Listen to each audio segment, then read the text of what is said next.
In a monastery in the highlands of Ethiopia, a manuscript has been copied by hand, generation after generation, for over 1,600 years. It survived the Council of Laodicea, which struck it from the Christian canon in the year 364. It survived Jerome, who dismissed it as unworthy of serious theological attention. It survived Augustine, who argued its clearest passages should be read as metaphor rather than record. It survived every attempt made across a millennium and a half to have it forgotten. Picture the specific mechanics of that survival for a moment, because it is easy to let 16 centuries pass by as an abstract span of time rather than the concrete, physical labor it actually required. Every single copy of this text that exists today traces back through an unbroken chain of monks sitting in stone scriptoriums in the Ethiopian highlands, dipping reed pens into ink made from soot and gum Arabic, copying page after page of Ge'ez script onto parchment prepared from treated animal hide, working by candlelight or through whatever daylight reached the monastery's inner rooms, for months at a time, to produce a single complete copy of a text the wider Christian world had officially declared unworthy of preservation. That labor repeated, generation after generation, across a span of time longer than the entire history of the printing press, longer than the gap between the fall of Rome and the voyages of Columbus, is what makes it possible for a viewer today to read, in translation, words a scribe pressed onto a page centuries before Gutenberg ever built his first movable type. Then, in 1947, in the caves above the Dead Sea, archaeologists found 11 separate copies of it among the scrolls at Qumran. 11. More copies than were found of the Book of Ruth. More than Esther. More than several books that stayed in the Bible. Someone in the community that hid those scrolls thought this text mattered enough to copy it 11 times. The text is the Book of Enoch, and inside it, across 5 separate sections written by different hands over different centuries, sits a sequence of 7 distinct signs. 7 specific conditions, the text says, will appear on the earth before what Christian tradition calls the second coming, the return described in the Gospels, in Paul's letters, in the book of Revelation. Enoch does not use that later Christian language. He calls it the day of the great judgment, the day when the chosen one is revealed, the day when the sealed book is opened. What makes this different from centuries of end times speculation is specificity. Enoch does not deal in vague apocalyptic imagery, seas of fire, generic beasts, symbolic numbers with no anchor. He describes conditions, measurable, checkable, historically locatable conditions. And when modern scholars, the kind who publish in peer-reviewed journals and hold appointments at Oxford, at Notre Dame, at King's College London, laid those 7 conditions against the historical and archaeological record, 5 of them were already sitting there, already fulfilled, documented, dated, on the record before anyone thought to check. A 6th is in progress right now, unfolding in real time, verifiable through public records anyone can search tonight. The 7th has not happened, not yet, and Enoch is specific about what triggers it. We are going to go through all 7 in the order Enoch presents them, with the manuscript evidence, the scholarly sourcing, and the historical record laid out plainly so you can check every claim yourself. Some of what's coming is going to be genuinely difficult to sit with. Let's start with the very first sign, and the reason a banned book has survived every single attempt to erase it. To understand why these 7 signs carry the weight scholars now give them,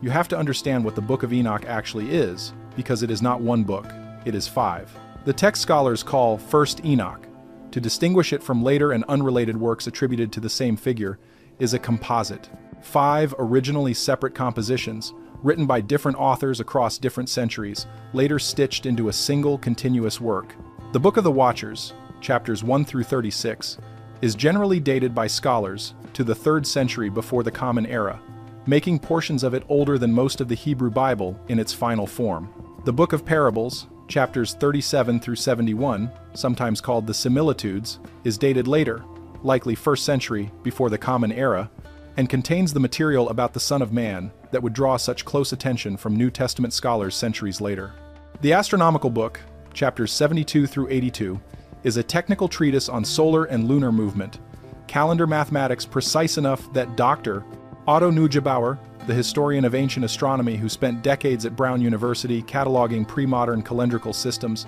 described its underlying schema as more internally consistent than competing calendars in circulation at the same period. The Book of Dream Visions, chapters 83 through 90, retells the history of the world in symbolic form,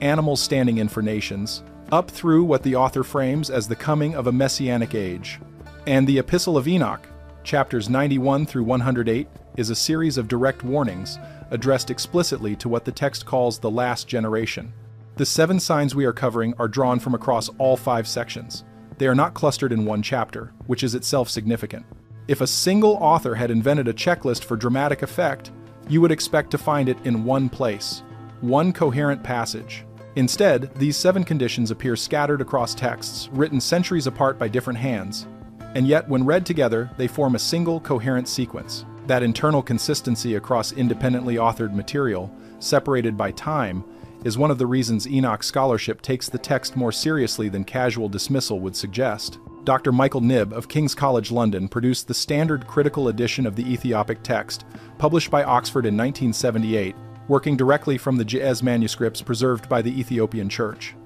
Dr. Ephraim Isaac produced an independent translation for the Charlesworth Old Testament pseudepigrapha series in 1983, also working from the Ethiopic tradition but cross-checking against the Aramaic fragments recovered at Qumran. Dr. James Vanderkam of the University of Notre Dame has spent a career working specifically on the astronomical book and its calendrical implications. Dr. George Nicholsburg of the University of Iowa produced, together with Vanderkam, a 2-volume critical commentary on the entire work for the Hermeneia series, published by Fortress Press between 2001 and 2012. Widely regarded as the most comprehensive English-language scholarly treatment of the text in print, Dr. Lorenz Stuckenbrook of Ludwig Maximilian University in Munich has published extensively on the epistle and its dating. None of these are fringe figures. These are appointed faculty at research universities, publishing through university presses and peer-reviewed journals, working from primary manuscript sources that anyone can consult in published critical editions. When this documentary cites a scholarly claim, it is citing published, checkable work, not speculation. The manuscript history itself is worth walking through because it explains why a text removed from Christian scripture in the 4th century is still available to read in the 21st. The Ethiopian Orthodox Tewahedo Church never removed Enoch from its canon. While the Council of Laodicea in 364 struck the book from the developing Western and Eastern canons, and while later councils confirmed that exclusion, the Ethiopian Church, operating largely independently of Roman and Constantinopolitan authority due to geography and the earlier schism following the Council of Chalcedon in 451, continued copying and preserving the Ge'ez translation of Enoch as scripture. Monasteries across the Ethiopian highlands, particularly the complex at Axum, maintained an unbroken manuscript tradition. Every generation of monks recopied the text by hand, the standard method of textual preservation before printing, meaning the version that survives today descends through an unbroken chain of transmission stretching back over a millennium. The text re-entered Western awareness in 1773, when the Scottish explorer James Bruce returned from Ethiopia with 3 Ge'ez manuscripts, which he deposited in libraries in Paris, Oxford, and his own collection. For decades afterward, European scholars treated the text as a curiosity, difficult to translate, theologically suspect, and largely inaccessible outside specialist circles. Richard Lawrence produced the first English translation in 1821, working from a single manuscript, with acknowledged gaps and uncertainties. R.H. Charles produced a more complete critical edition in 1906, comparing multiple manuscripts and noting textual variants, and this edition remained the standard English reference for most of the 20th century. Then came 1947, and the discovery that changed the scholarly conversation permanently. Bedouin shepherds searching for a lost goat near the site of Qumran, on the northwestern shore of the Dead Sea, discovered the first of what would eventually total hundreds of manuscript fragments hidden in caves, dated by paleographic and radiocarbon analysis to roughly between 250 before the Common Era and 68 of the Common Era. Among the fragments recovered across the subsequent excavation campaigns were portions of Enoch, written in Aramaic, the language scholars believe was likely closer to or identical with the original composition language of at least the earliest sections of the text. Joseph Milik, the Polish scholar who led the initial editorial work on these fragments, published his findings in 1976 through Oxford University Press, cataloging 11 separate Enoch manuscripts among the Qumran finds, spanning portions of 4 of the 5 books that make up the composite text. 11 copies. At a settlement whose library, based on surviving fragment counts, appears to have prioritized texts the community considered authoritative. For comparison, the The same caves yielded only 2 copies of the Book of Ruth and 4 of Esther, though Esther is notably absent from Qumran entirely in some catalogs due to ongoing scholarly debate about specific fragment attribution. Enoch's 11 copies place it among the more frequently copied texts recovered from the entire site, a strong indicator that whoever maintained that library considered it scripture, not folklore. The only section of Enoch not represented among the Qumran fragments is the Book of Parables, the section containing the Son of Man material. Scholars have debated this absence extensively. The majority position, defended by Dr. James Charlesworth of Princeton Theological Seminary among others, holds that the parables were likely composed slightly later than the Qumran community's active manuscript collection period, explaining the absence without implying anything suspicious about the section's authenticity. Millick himself, in his 1976 edition, initially proposed a later Christian-era date for the parables, specifically because of this absence, but this dating has been challenged and largely superseded by subsequent scholarship, including detailed linguistic analysis by Dr. Darrell Bach and others pointing to a pre-Christian Jewish origin consistent with the rest of the work. What all of this establishes, before we even reach the 7 signs themselves, is a text with a documented, traceable, multiply-attested manuscript, history spanning over 2,000 years, preserved independently by a church tradition operating outside the political pressures that shaped the Western canon, and corroborated by physical manuscript evidence recovered from a sealed archaeological context that predates Christianity itself. One further detail about the manuscript tradition deserves inclusion here, because it addresses directly how modern textual critics assess the reliability of any ancient document, a standard this documentary has applied consistently, rather than asking readers to accept the text's authority on faith alone. Textual critics working with ancient manuscripts generally rely on a method called stemmatics, tracing the relationships between surviving copies to reconstruct, as closely as possible, the likely wording of a lost original, and assessing a text's reliability partly according to how many independent manuscript lines survive and how closely they agree with one another. Dr. Michael Knibb's 1978 critical edition applies exactly this method to the Ethiopic Enoch tradition, comparing dozens of surviving Ge'ez manuscripts held across libraries and monasteries in Ethiopia, Europe, and elsewhere, and constructing a critical text that identifies, verse by verse, where the surviving manuscript tradition shows strong agreement and where genuine variation exists between different copies. The result of this painstaking comparative work, according to Knibb's own published assessment in his edition's introduction, is that the core narrative content and theological claims of the text, including the specific material underlying each of the 7 signs this documentary has examined, show remarkably strong agreement across the surviving Ethiopic manuscript tradition, with variation concentrated primarily in matters of spelling, minor word order, and occasional scribal error of the kind textual critics expect and can readily identify across any manuscript tradition copied by hand across many centuries. This is precisely the kind of manuscript stability that gives textual scholars confidence they are working with a text whose substantive content has not been significantly altered or corrupted across its long transmission history, a conclusion reinforced, as this documentary has already noted, by the independent cross-check the Qumran Aramaic fragments provide against the separately transmitted Ethiopic tradition. It is worth pausing on the sheer improbability of that cross-check existing at all. The Ethiopic manuscript tradition and the Qumran Aramaic fragments were transmitted through entirely separate chains of custody,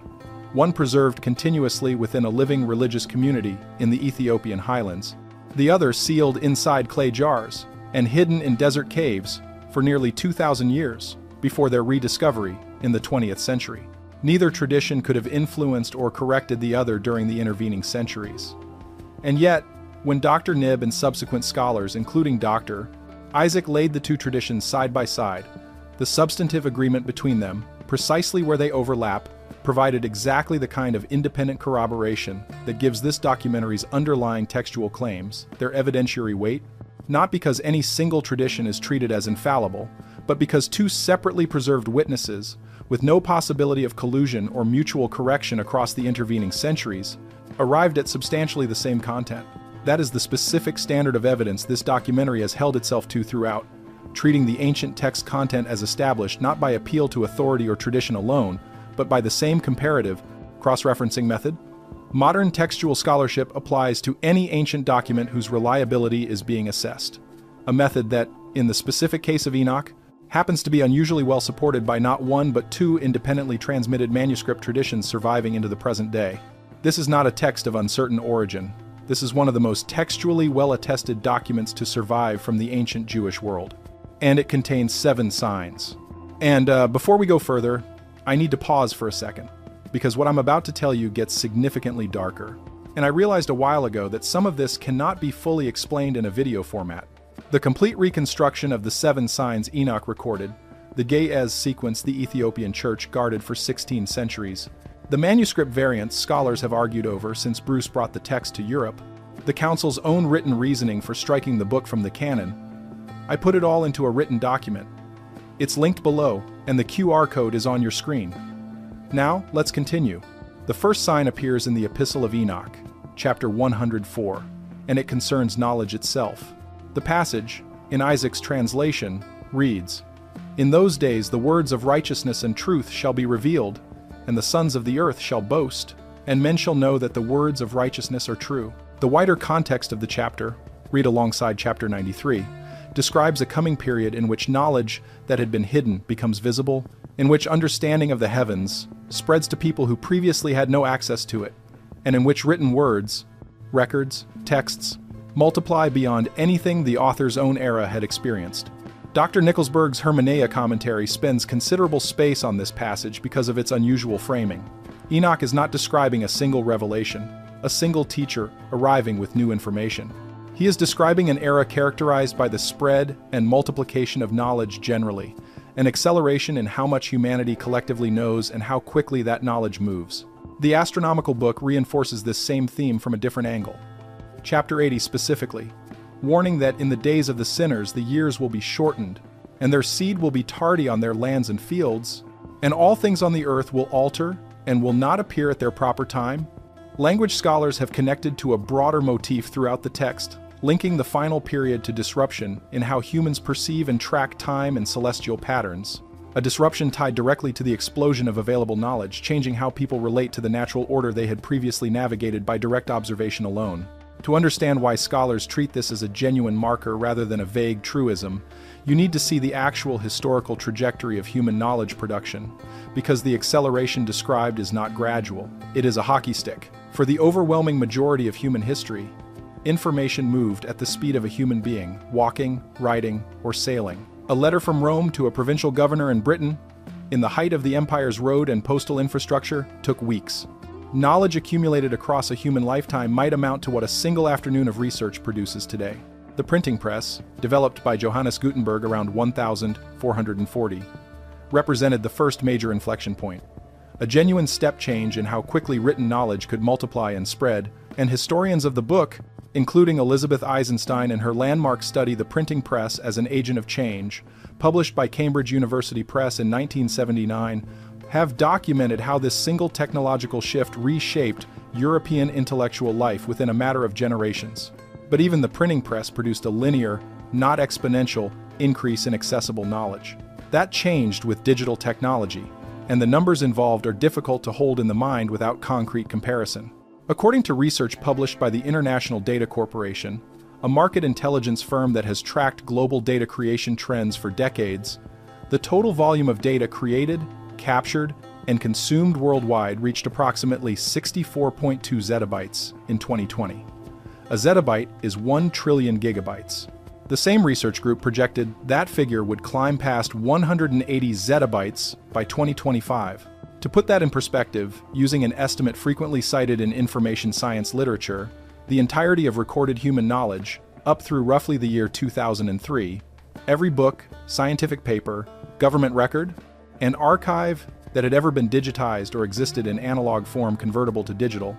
has been estimated at somewhere in the range of 5 exabytes, a figure attributed to a widely cited 2003 study from the School of Information Management and Systems at the University of California, Berkeley. 5 exabytes is 5,000 petabytes. The 64.2 zettabytes generated in 2020 alone is over 12,000 times that historical baseline, generated in a single year. Scientific publication rates tell the same story from a different angle. A study published in the journal Scientometrics in 2021 by Lutz Bornmann and Ruediger Mutz, examining the growth rate of the scientific literature across 3 centuries, found that the number of scientific papers published worldwide has been doubling approximately every 9 years since the middle of the 20th century, a rate of growth so sustained that the total volume of scientific literature ever published is now growing faster than any individual researcher, working in any single subfield, could possibly read even a meaningful fraction of. The internet itself, from a standing start in the early 1990s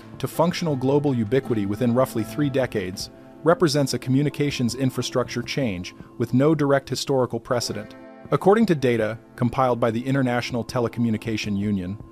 the specialized United Nations agency responsible for global telecommunications statistics, global internet penetration stood at less than 1% of the world's population in 1995. By 2023, that figure exceeded 66%, more than 5.4 billion people, according to the ITU's own published figures for that year. In under 30 years, the primary mechanism by which human beings access recorded knowledge went from non-existent to available to the majority of the species on Earth. What Enoch describes as an era in which the words of righteousness and truth shall be revealed and boasting sons of earth come to know things previously hidden maps, in scholarly readings including Nickelsburg's and Stukenbrook's independently, onto a period of dramatic, unprecedented expansion in the volume and accessibility of human knowledge, precisely the kind of expansion that has no comparable historical precedent prior to the 20th century. There is a second dimension to this first sign. 1 Enoch links directly to the multiplication of knowledge in chapter 80 of the astronomical book, and it concerns the visibility of the heavens themselves. The chapter describes a coming disruption in humanity's relationship to the sky, a period in which the moon's course changes in its normal order, in which what had been reliably observed becomes altered, distorted. Read literally as an astronomical claim about the physical motion of celestial bodies, this passage has generated debate since the moon's orbital mechanics have not measurably changed within recorded human history. But Dr. Vanderkam, whose career focus has been precisely on the astronomical book's internal calendrical logic, has argued in his published work that these passages function on 2 levels simultaneously, describing both a literal calendrical disruption relevant to the text's own internal argument about correct calendar keeping, and a broader metaphor for humanity's changing relationship to celestial observation itself. That second reading gains unexpected support from an entirely different direction: the literal explosion in what human beings can now see of the heavens, a capability that did not exist for the overwhelming majority of human history, and that has expanded at a pace matching the same hockey stick curve as data and publication growth. Galileo Galilei first turned a telescope toward the night sky in 1609, and even that instrument, primitive by any modern standard, revealed moons around Jupiter, phases of Venus, and craters on Earth's own moon that no human eye had previously resolved. For the following 3.5 centuries, ground-based optical astronomy advanced steadily but within the fundamental limitation of observing through Earth's own atmosphere, a limitation that distorts and blocks significant portions of the electromagnetic spectrum. That limitation ended, functionally, on the 24th of April 1990, when the Hubble Space Telescope reached orbit aboard the Space Shuttle Discovery, a joint project of NASA and the European Space Agency. Positioned above the atmospheric distortion that had constrained every previous generation of astronomers, Hubble began returning images of a universe in resolution and depth no human being had ever directly observed. According to figures published by the Space Telescope Science Institute, which operates Hubble's science program, the telescope has made more than 1.5 million individual observations since launch, and its deep field images, first captured in 1995 and refined in subsequent campaigns, revealed thousands of galaxies in a single patch of apparently empty sky no larger, from Earth's vantage point, than a grain of sand held at arm's length. Hubble was followed by an entire generation of increasingly capable instruments. The James Webb Space Telescope, launched the 25th of December 2021, a collaboration between NASA, the European Space Agency, and the Canadian Space Agency, positioned at the second Lagrange point roughly 1.5 million kilometers from Earth, observes primarily in the infrared spectrum, allowing it to see through cosmic dust clouds that block visible light, and to detect light from galaxies so distant that its journey to Webb's mirrors began within a few hundred million years of the Big Bang itself. NASA's own published mission documentation describes Webb's first full-color image release, in July 2022, as showing galaxies at a distance and clarity representing, in the words of the mission's own public materials, the deepest and sharpest infrared image of the distant universe to date at the time of release. Beyond the space-based observatories, ground-based astronomy has undergone its own transformation through adaptive optics, a technology that uses deformable mirrors adjusting in real time, sometimes thousands of times per second, to correct for atmospheric distortion, functionally allowing ground telescopes to approach the clarity previously achievable only from space. The construction of the Extremely Large Telescope, a project of the European Southern Observatory, currently under construction in Chile's Atacama Desert, with a primary mirror 39 meters in diameter, the largest optical telescope ever attempted, is projected by ESO's published construction timeline to achieve first light within the current decade, and will, according to the observatory's own technical specifications, be capable of resolving details finer than any telescope previously built. The result of this cumulative advance, occurring almost entirely within the 20th and 21st centuries, is that ordinary members of the public, not just professional astronomers with institutional access, can now view high-resolution imagery of nebulae, distant galaxies, planetary surfaces, and cosmic structures that were entirely invisible to every human being who had ever lived prior to roughly 100 years ago. NASA's own Astronomy Picture of the Day archive, maintained continuously since June 1995 according to the service's own records, has published a new astronomical image with public explanatory text every single day for close to 3 decades, making cutting-edge astronomical imagery a matter of daily public access rather than specialist privilege. Enoch's language in Chapter 80, describing a coming alteration in how the heavens are perceived, sits alongside Chapter 104's description of hidden knowledge being revealed,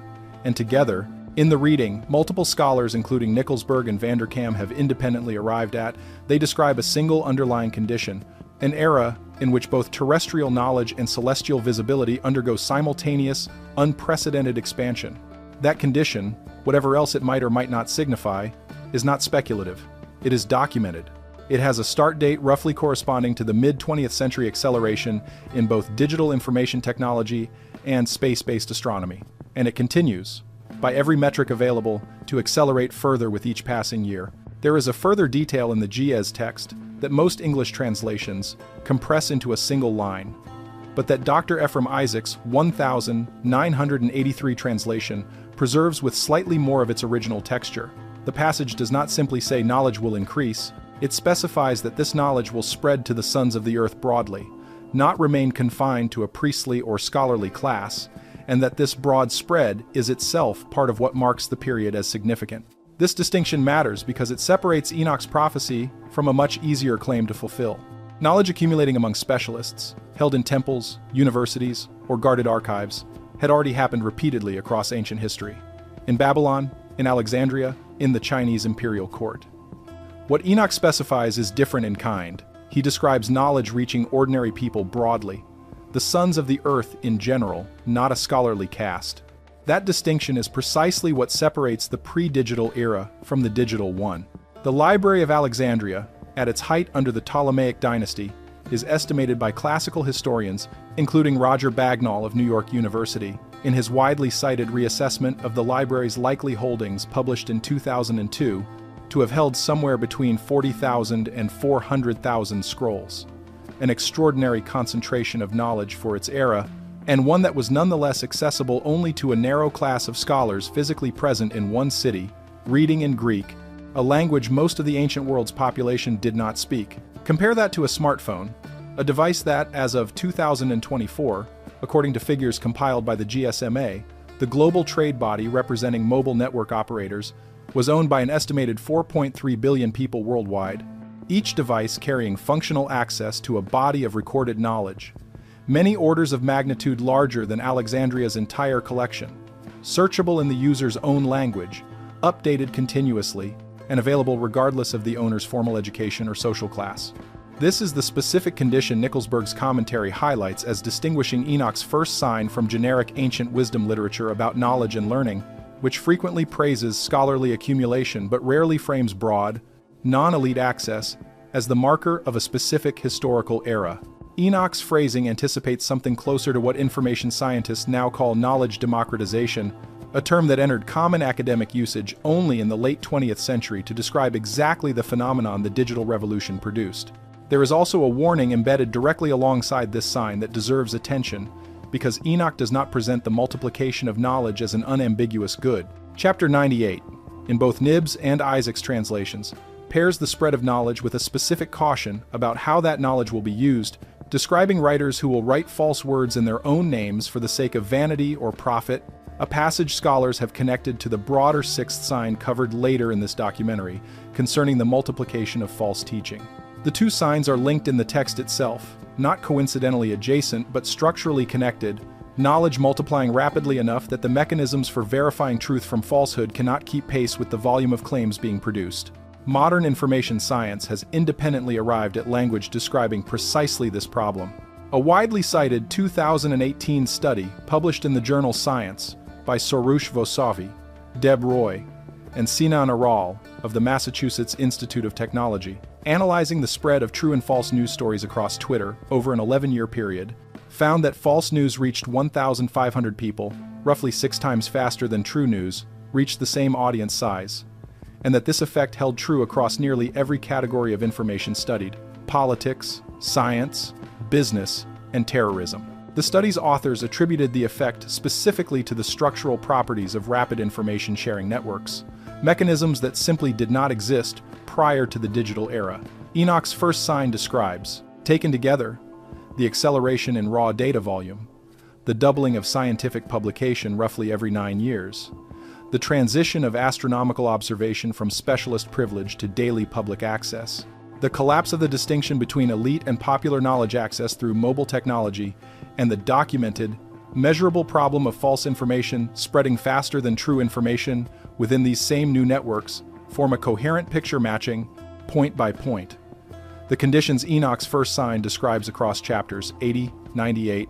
and 104. Not a single vague prophecy about learning increasing in some general future sense, but a specific, multi-part description of a knowledge environment characterized by unprecedented volume, unprecedented reach into non-elite populations, and an accompanying crisis in the ability to distinguish reliable information from fabricated claims produced at matching scale. There is one more strand to this first sign worth walking through carefully, because it concerns not just how much humanity now knows, but where that knowledge is physically stored. And Enoch's own language about hidden things becoming visible has a striking parallel in the actual custody history of manuscripts, including the manuscript of Enoch itself. For most of its transmission history,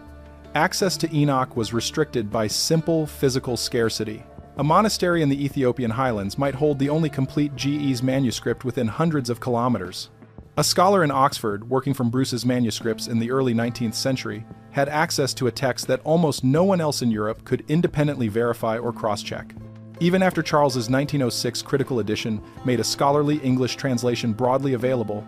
the underlying primary sources, the actual Ge'ez and Aramaic manuscripts, remained accessible only to researchers with institutional credentials and travel budgets sufficient to examine them in person at the handful of libraries and church archives that held them. That condition has changed dramatically within the past 2 decades specifically. The Israel Antiquities Authority, which holds custodial responsibility for the Dead Sea Scrolls fragments recovered at Qumran, launched the Leon Levy Dead Sea Scrolls Digital Library in 2011, a project that used ultra-high-resolution, multispectral imaging, technology originally developed for satellite reconnaissance and adapted for manuscript preservation, to photograph every fragment in the collection at a resolution far exceeding what earlier photographic methods could achieve. According to the Israel Antiquities Authority's own published project documentation, the resulting images are freely accessible online to anyone in the world, meaning a fragment of Enoch recovered from a cave in the Judean desert in the 1950s,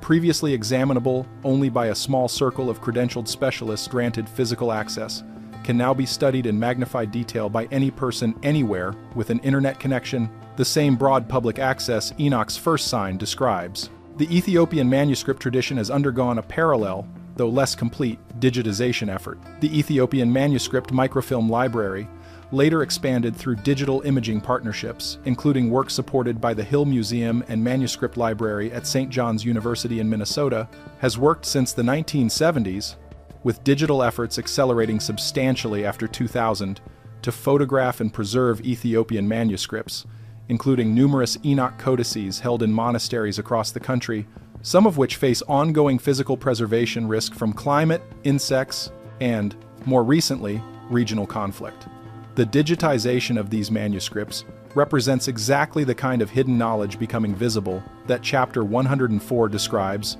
Ancient records once accessible only within a single monastery's walls, now preserved in a form theoretically available to researchers worldwide, protecting the content even against the physical loss of the original object. Dr. Stuckenbrook has written specifically about the significance of this digitization wave for Enoch scholarship, noting in academic presentations that the scholarly community's ability to cross-reference variant readings across manuscripts held on different continents, work that previously required extensive international travel and years of correspondence between institutions, can now often be accomplished through comparison of high-resolution digital images, dramatically accelerating the pace at which textual scholarship on Enoch itself can proceed. In a sense, the tools now available to study the prophecy of accelerating, broadly accessible knowledge are themselves a direct product of that same acceleration, a recursive loop where the technology fulfilling the first sign is simultaneously the technology being used to verify that the sign has been fulfilled. There is one further comparative data point worth adding here, because it grounds the abstract statistics already cited in a specific, easily visualized example. Consider the compact disc,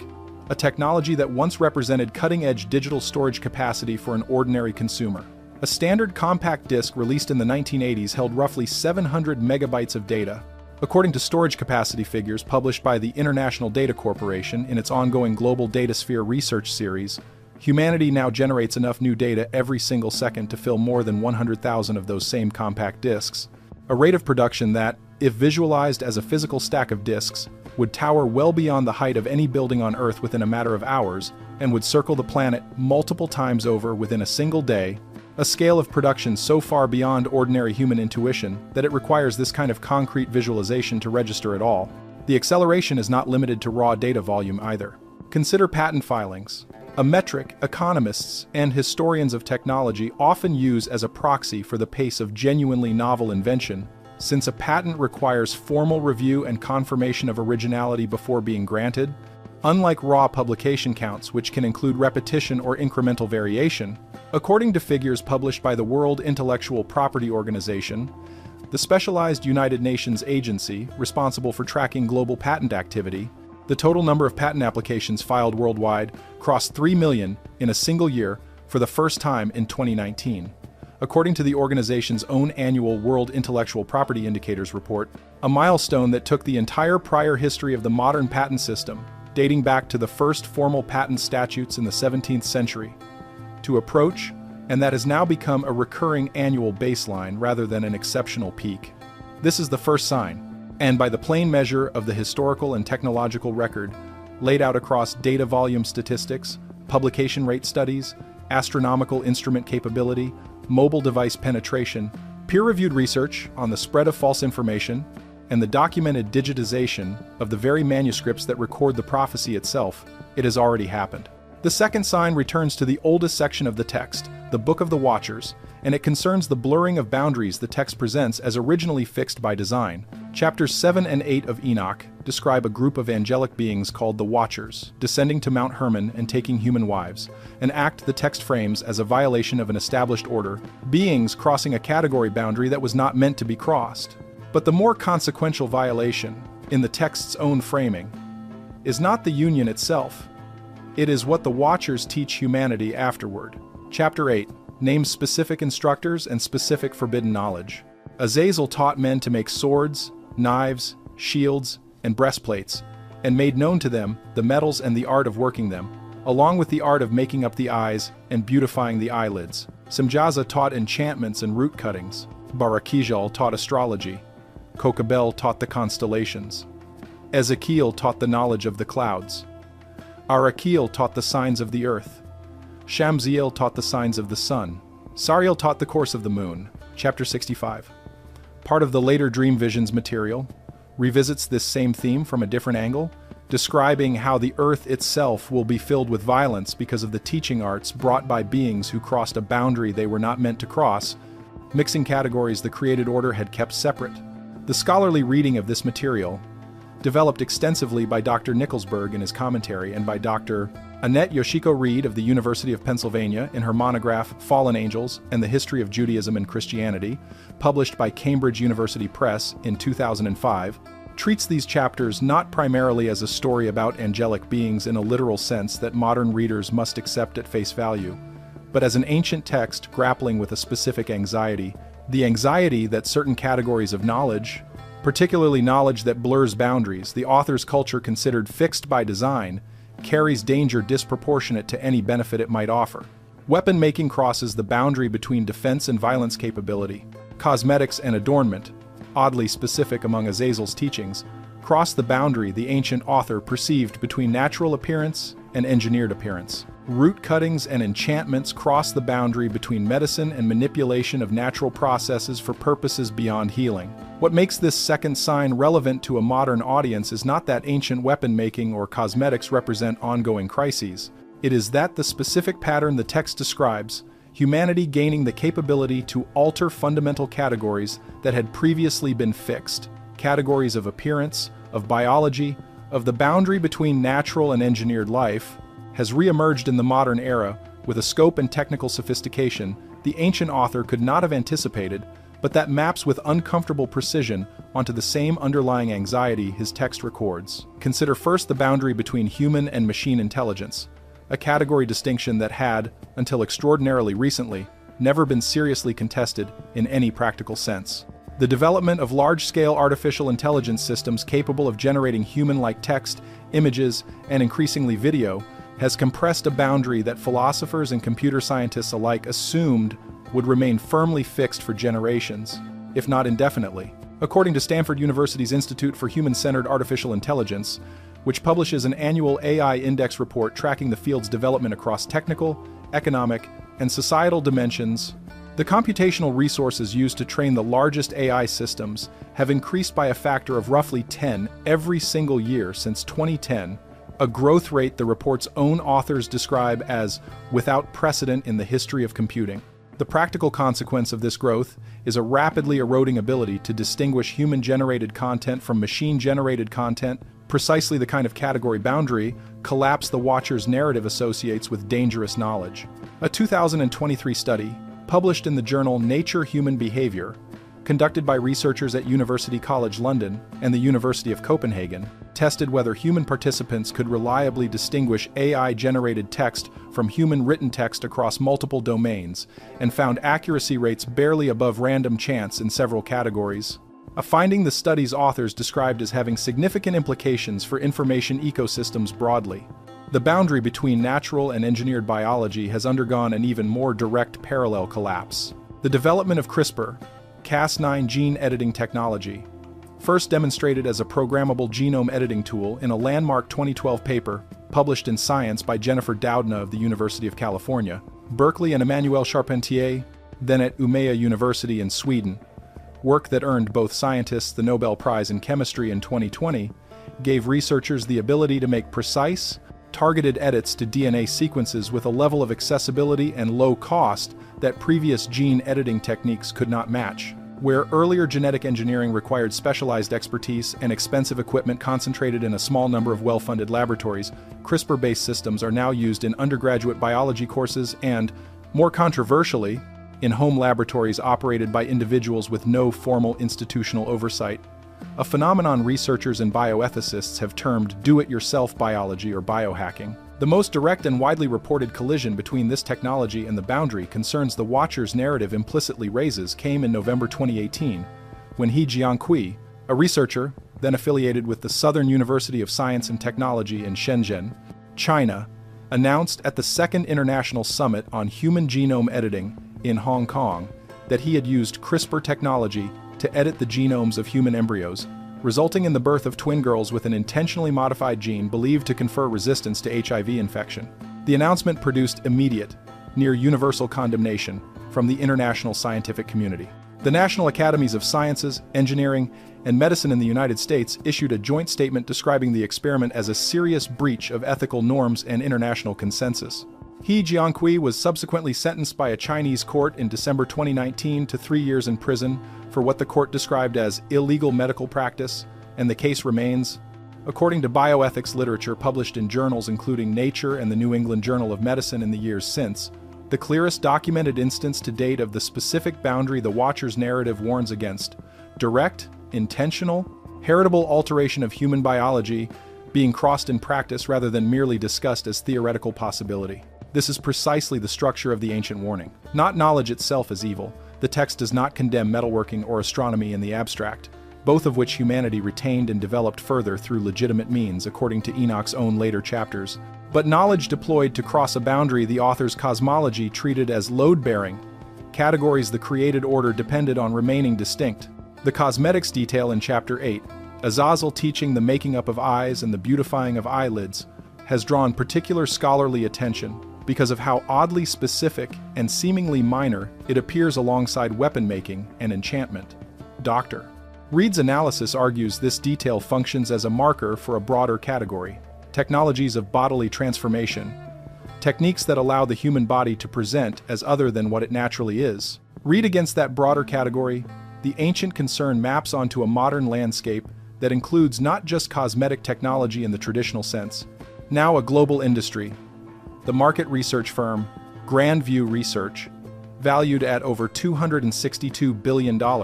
in 2023 inches, a report examining the global cosmetics market, but increasingly sophisticated technologies of bodily and facial alteration, extending into surgical, pharmaceutical, and digital domains that did not exist in any form the ancient author could have anticipated, including deepfake technology capable of convincingly altering a person's appearance and voice in video and audio with minimal technical expertise required, a capability that a 2023 report from the security firm Sensity AI, which specializes in tracking synthetic media, I found had increased in publicly detected instances by a factor of over 10 between 2019 and 2023 alone. The pattern across all of these developments: artificial intelligence eroding the human-machine distinction,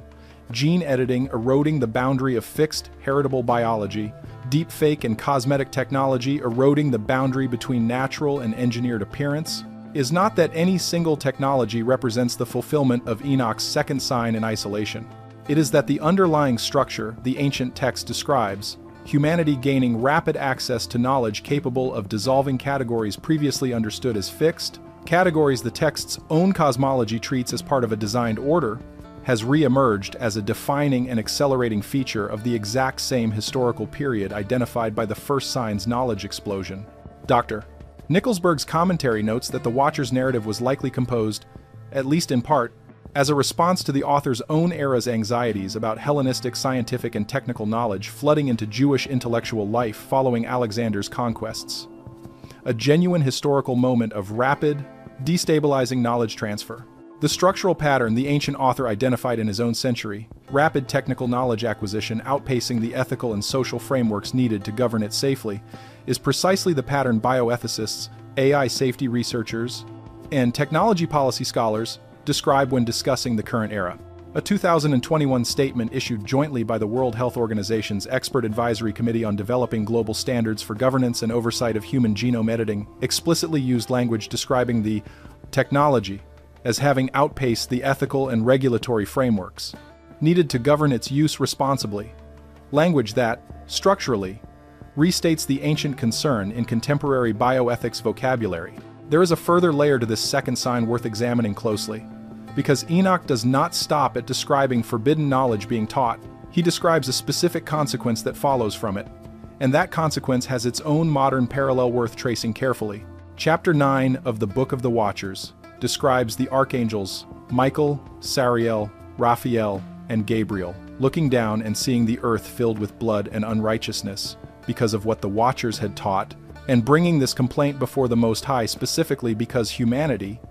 having received this knowledge, could not contain or safely manage what had been given to them. The text frames this not as a story about angels alone, but as a story about capability outpacing wisdom, a phrase that appears functionally, if not verbatim, throughout the modern scholarly and policy literature on emerging biotechnology and artificial intelligence. The Asilomar Conference on Recombinant DNA, held in February 1975 at a conference center on the California coast, and organized by leading molecular biologists, including Paul Berg of Stanford University, represents one of the earliest and most direct historical parallels to this exact structure playing out in real time. Scientists who had developed early recombinant DNA techniques, the foundational technology that would eventually lead to modern genetic engineering, convened specifically because they recognized their own discovery carried risks. Their existing ethical and regulatory frameworks were unprepared to manage. The conference produced a set of voluntary safety guidelines that would shape biotechnology regulation for decades afterward,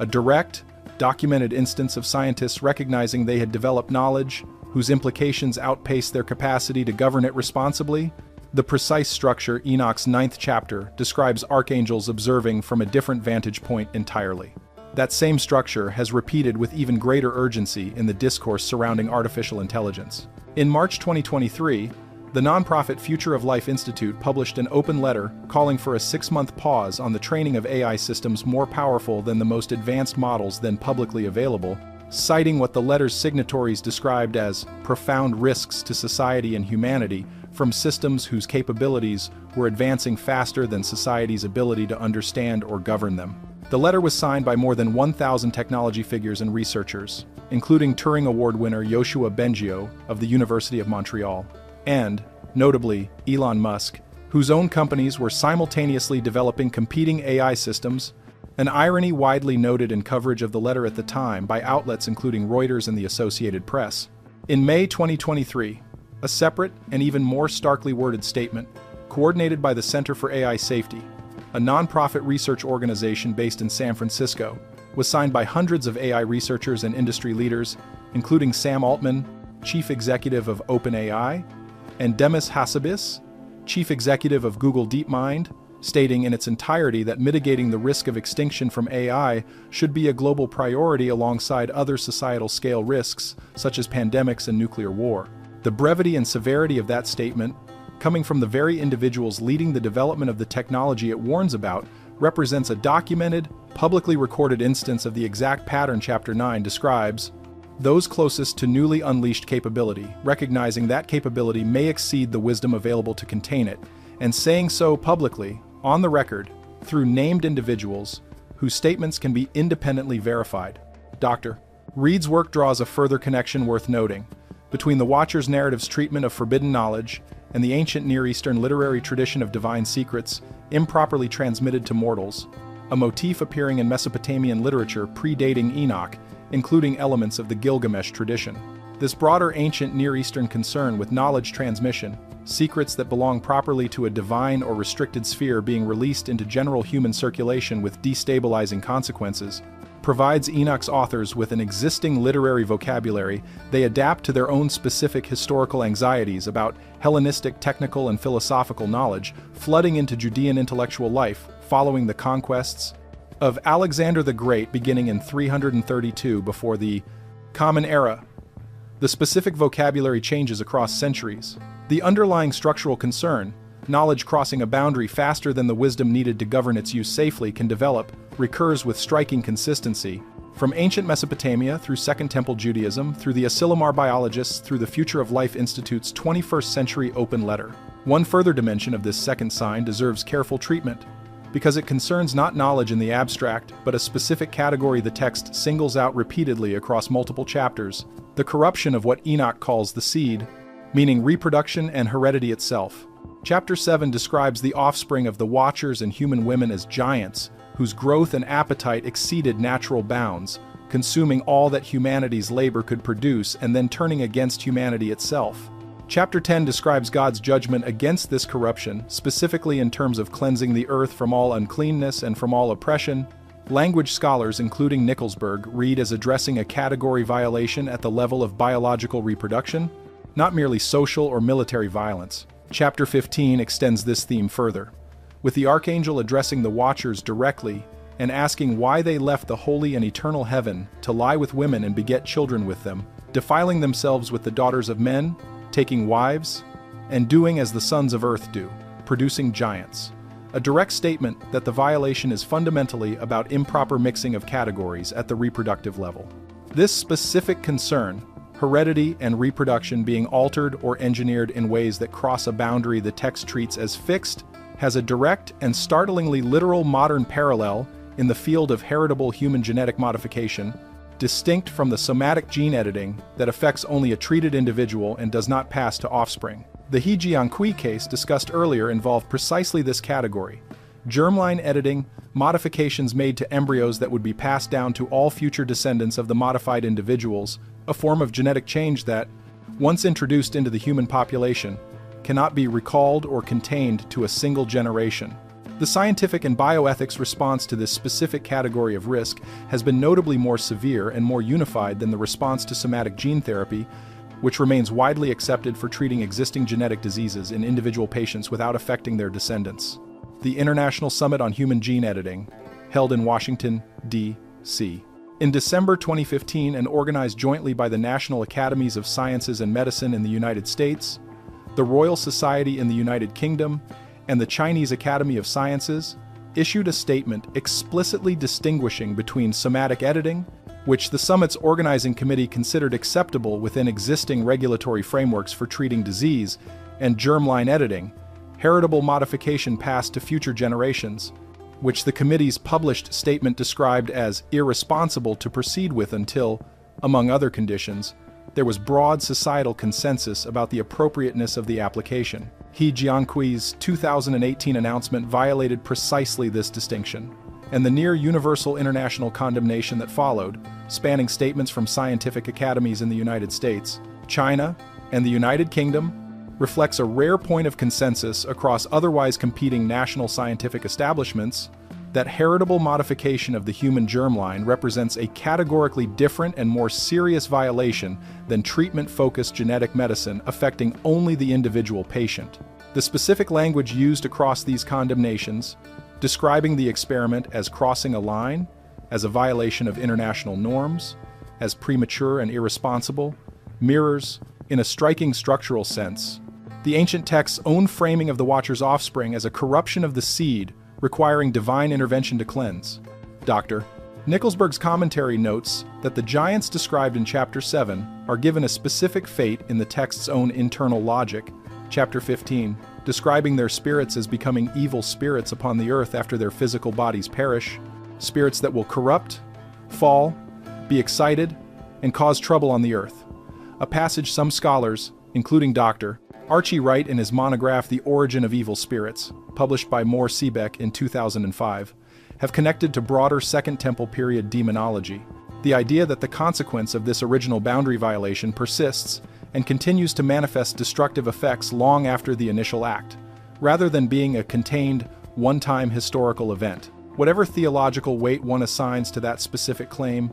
the underlying structural warning that violations of the boundary around human heredity produce consequences that persist and propagate beyond the initial act, in a way that violations of other technological boundaries do not, finds a precise, non-theological echo in the specific reason germline editing draws such severe and unified condemnation across the modern scientific community, when compared to other, more readily reversible or individually contained applications of the same underlying gene editing technology. One further data point deserves inclusion here, because it addresses the specific pace at which the boundary erosion described throughout this second sign has continued to accelerate even within the narrow window since the initial CRISPR breakthrough. According to figures compiled by the biotechnology industry tracking organization Biospace, drawing on public funding and investment records, global private investment in synthetic biology and genetic engineering startups grew from under $2 billion annually in 2015 to over $28 billion by 2021. According to data compiled in the annual SynBio Beta Industry Report, a more than tenfold increase within a 6-year span, reflecting not merely continued interest in the underlying technology but a fundamental transformation in the scale of resources now devoted to exactly the category of boundary crossing capability Chapters 7 and 8 warn against. The specific case of artificial womb technology offers one further, particularly vivid illustration of this second sign's continued relevance. Research published in the journal Nature Communications in 2017 by a team at the Children's Hospital of Philadelphia, led by Dr. Alan Flake, described a device the researchers termed a biobag, an artificial womb system that successfully sustained extremely premature lamb fetuses in an external fluid-filled environment for up to 4 weeks, extending gestation entirely outside a biological womb for a portion of that developmental period. While the technology remains, as of published reporting, in animal trials and has not been approved for human use, the research team's own published statements, cited extensively in subsequent coverage by outlets, including the New York Times and Scientific American, described the eventual goal as extending viability for extremely premature human infants, a technology that, if successfully developed for human application, would represent a further, direct instance of the boundary between natural biological process and engineered intervention, dissolving in exactly the domain Enoch's ancient authors treated as most fundamentally fixed by design, human reproduction and gestation itself. This is the second sign. Ancient warning language about beings crossing fixed boundaries and teaching humanity forbidden arts, paired with a specific ancient description of that knowledge outpacing humanity's capacity to safely contain it, and a specific ancient warning about the corruption of heredity itself, producing consequences that propagate beyond a single generation, mapped against a documented, accelerating modern landscape spanning the first confirmed case of heritable human genome editing in 2018, the near universal international scientific condemnation that followed specifically because that modification would pass to future generations, synthetic media technology dissolving the boundary between authentic and fabricated human appearance and speech, and repeated, publicly signed statements from the very researchers and executives leading frontier artificial intelligence development, warning that their own creations may present risks comparable to pandemics and nuclear war. Like the first sign, this one is not a future possibility. Every example cited here, from the 1975 Asilomar Guidelines through the 2015 Washington Summit to the 2023 statements from OpenAI and Google DeepMind leadership, is already documented, dated, publicly recorded, and part of the historical record. The third sign moves from knowledge and biology to violence itself, and specifically to a claim about the scale and character of coming warfare that Enoch's authors could not have derived from any weapon technology available in their own era. Chapter 99 of the Epistle of Enoch describes a period of woe to those who work unrighteousness and support oppression and slay their neighbors until the day of the great judgment, language that on its own reads as generic ancient warning against violence, the kind of moral condemnation present across nearly all ancient religious literature. But chapter 100, in both Nib's and Isaac's translations, becomes considerably more specific, describing a coming period in which the father shall be smitten with his sons together, and brothers shall fall in death together until the streams flow with their blood, describing violence that crosses and dissolves the most fundamental social bonds, family units turning against each other, a marker the text uses elsewhere to signal a complete breakdown of social order rather than conventional warfare between distinct armies or nations. More specifically still, chapter 100 verse 2 describes a coming state in which a man shall not withhold his hand from his sons and his sons' sons to slay them, and the sinner shall not withhold his hand from his honored brother. Language, multiple scholars including Stuckenbrook, in his commentary on the epistle, have connected to a broader ancient Near Eastern apocalyptic motif describing warfare so total, so lacking in the conventional restraints ancient warfare typically observed even at its worst, that it produces a complete inversion of normal social bonds, a level of violence exceeding what the text's own contemporary readers would have understood conventional warfare, however brutal, to typically produce. To evaluate whether this specific claim, warfare of unprecedented scale and character rather than merely continued ordinary violence, which has of course persisted throughout every century of recorded history, maps onto a genuinely distinguishable modern condition, the historical data on warfare's changing character and lethality across centuries provides a useful and checkable frame. The distinction between conventional warfare, however brutal,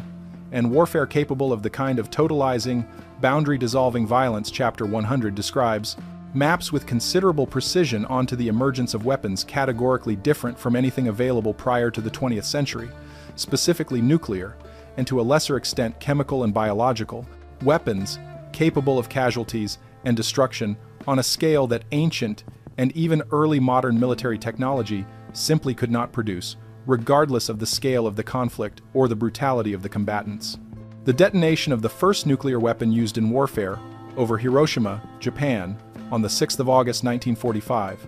followed 3 days later by the detonation of a second weapon over Nagasaki, represents, according to the U.S. Department of Energy's own historical documentation of the Manhattan Project and its aftermath, a categorical break in the history of human weapons technology. The Radiation Effects Research Foundation, a joint Japanese-American research institution established specifically to study the long-term health effects of the bombings on survivors, has published research over subsequent decades documenting that the combined death toll from the two bombings, including deaths in the following months from acute radiation injuries, has been estimated at between 129,000 and 226,000 people, a range reflecting the significant documentation challenges involved in wartime casualty counting, but nonetheless representing a scale of destruction from two individual weapons that no prior conventional bombing campaign in human history had achieved. The scale of what followed the initial demonstration of this technology is where the third sign's specificity becomes most relevant.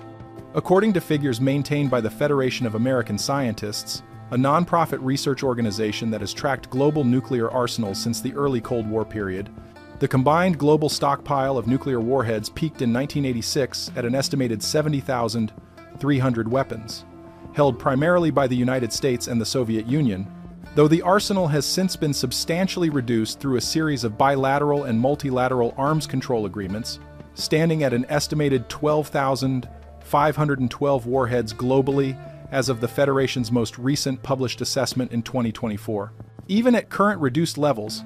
nuclear weapons researchers, including work published by physicists at Princeton University's Program on Science and Global Security, have modeled the humanitarian consequences of a large-scale nuclear exchange between major nuclear powers and consistently found casualty projections reaching into the hundreds of millions when accounting for immediate blast effects, firestorms, and subsequent radiation exposure, a scale of potential violence with no precedent in any conflict prior to the nuclear era,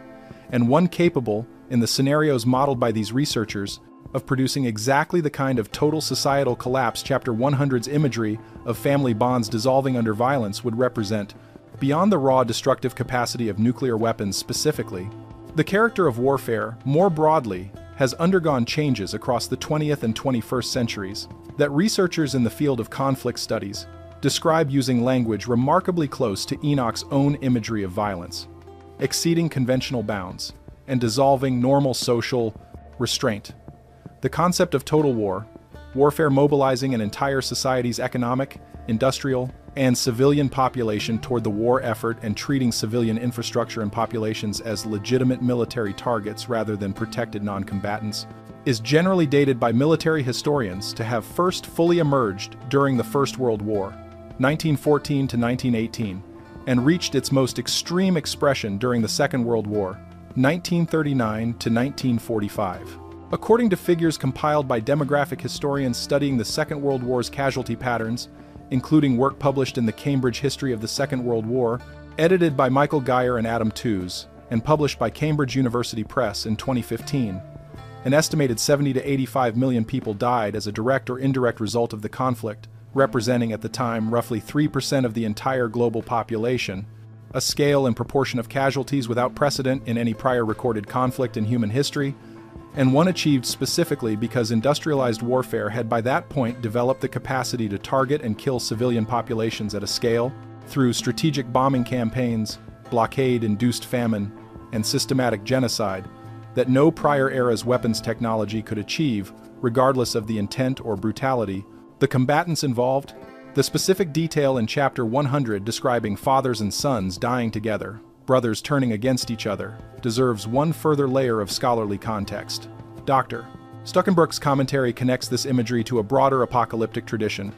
appearing also in later Jewish and early Christian texts, including passages in the Synoptic Gospels, describing the complete breakdown of family loyalty and social trust as a specific marker distinguishing the final period from ordinary historical conflict, ordinary warfare between distinct political or tribal groups that, however brutal, generally preserved family and kinship loyalty as a stable unit, even amid conflict between larger groups. Total, industrialized warfare, and specifically the phenomena of civil war and internal societal collapse that frequently accompany or follow major industrialized conflicts, produce precisely the kind of family and community-level breakdown the text describes. Combatants and civilians alike, drawn into violence that crosses and dissolves the kinship bonds that had previously remained stable even during more limited, conventional warfare between organized armies. The 20th century alone provides multiple documented instances of exactly this pattern at scale. The Russian Civil War, 1917 to 1922, following the collapse of the Russian Empire,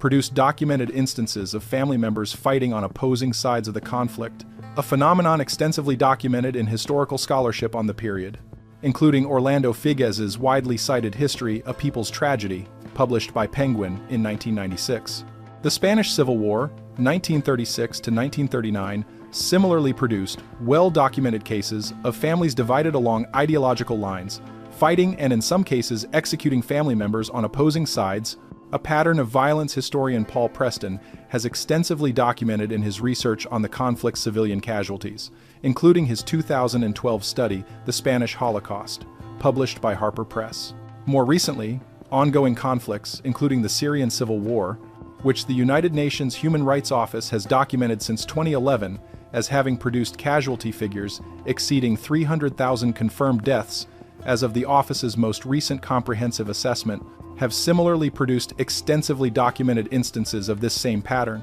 Communities and families fractured along sectarian and political lines, turning against each other in ways that dissolve the kinship bonds. Ancient warfare, even at its most brutal, generally left intact between combatants who remained bound by shared tribal or family loyalty even while at war with outside groups. There is a further dimension to the third sign, one that connects directly back to the second sign's warning about forbidden knowledge, because Chapter 65 of the Dream Visions material explicitly links the coming violence to the same corrupted teaching described in Chapters 7 and 8, describing an angel telling Noah that the earth's coming destruction stems specifically from the arts the Watchers taught, not from ordinary human wickedness operating with ordinary human means. The text draws a direct causal line between forbidden knowledge and the scale of violence that knowledge makes possible, a line that maps with unusual precision onto the actual documented history of how nuclear weapons technology came into being. The Manhattan Project, the United States government program that developed the first nuclear weapons during the Second World War,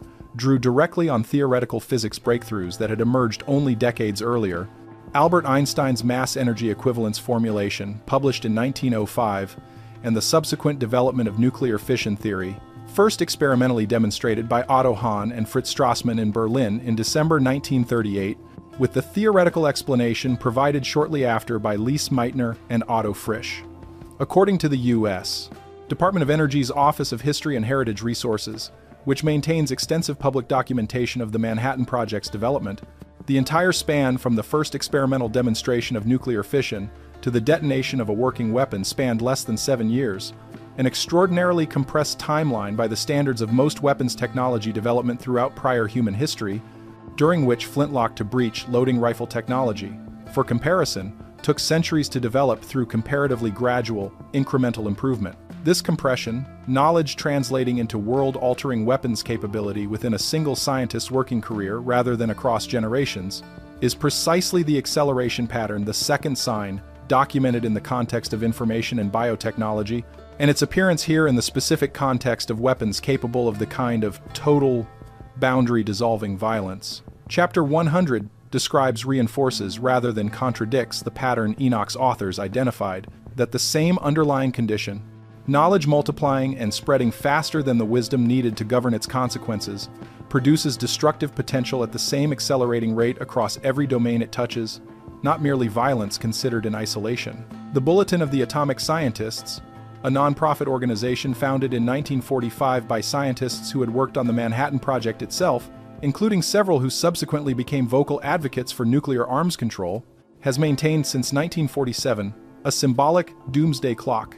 a publicly updated assessment of how close the organization's Science and Security Board judges humanity to be to catastrophic, potentially civilization-ending destruction, weighted heavily, though not exclusively, toward nuclear risk in its original formulation, and expanded in subsequent decades to incorporate climate change and, more recently, disruptive technologies, including artificial intelligence and biotechnology. In January 2023, the Bulletin's board set the clock at 90 seconds to midnight. According to the organization's own published statement, the closest the assessment has ever been set to midnight since the clock's creation in 1947, citing specifically the war in Ukraine and what the board's statement described as increased nuclear risk alongside continuing climate and biological threats. That assessment was maintained at 90 seconds to midnight in the Bulletin's January 2024 update as well. According to the organization's published statement for that year, representing the most severe sustained risk assessment the organization, founded specifically by the scientists who built the weapons. Chapter 100's imagery echoes with such precision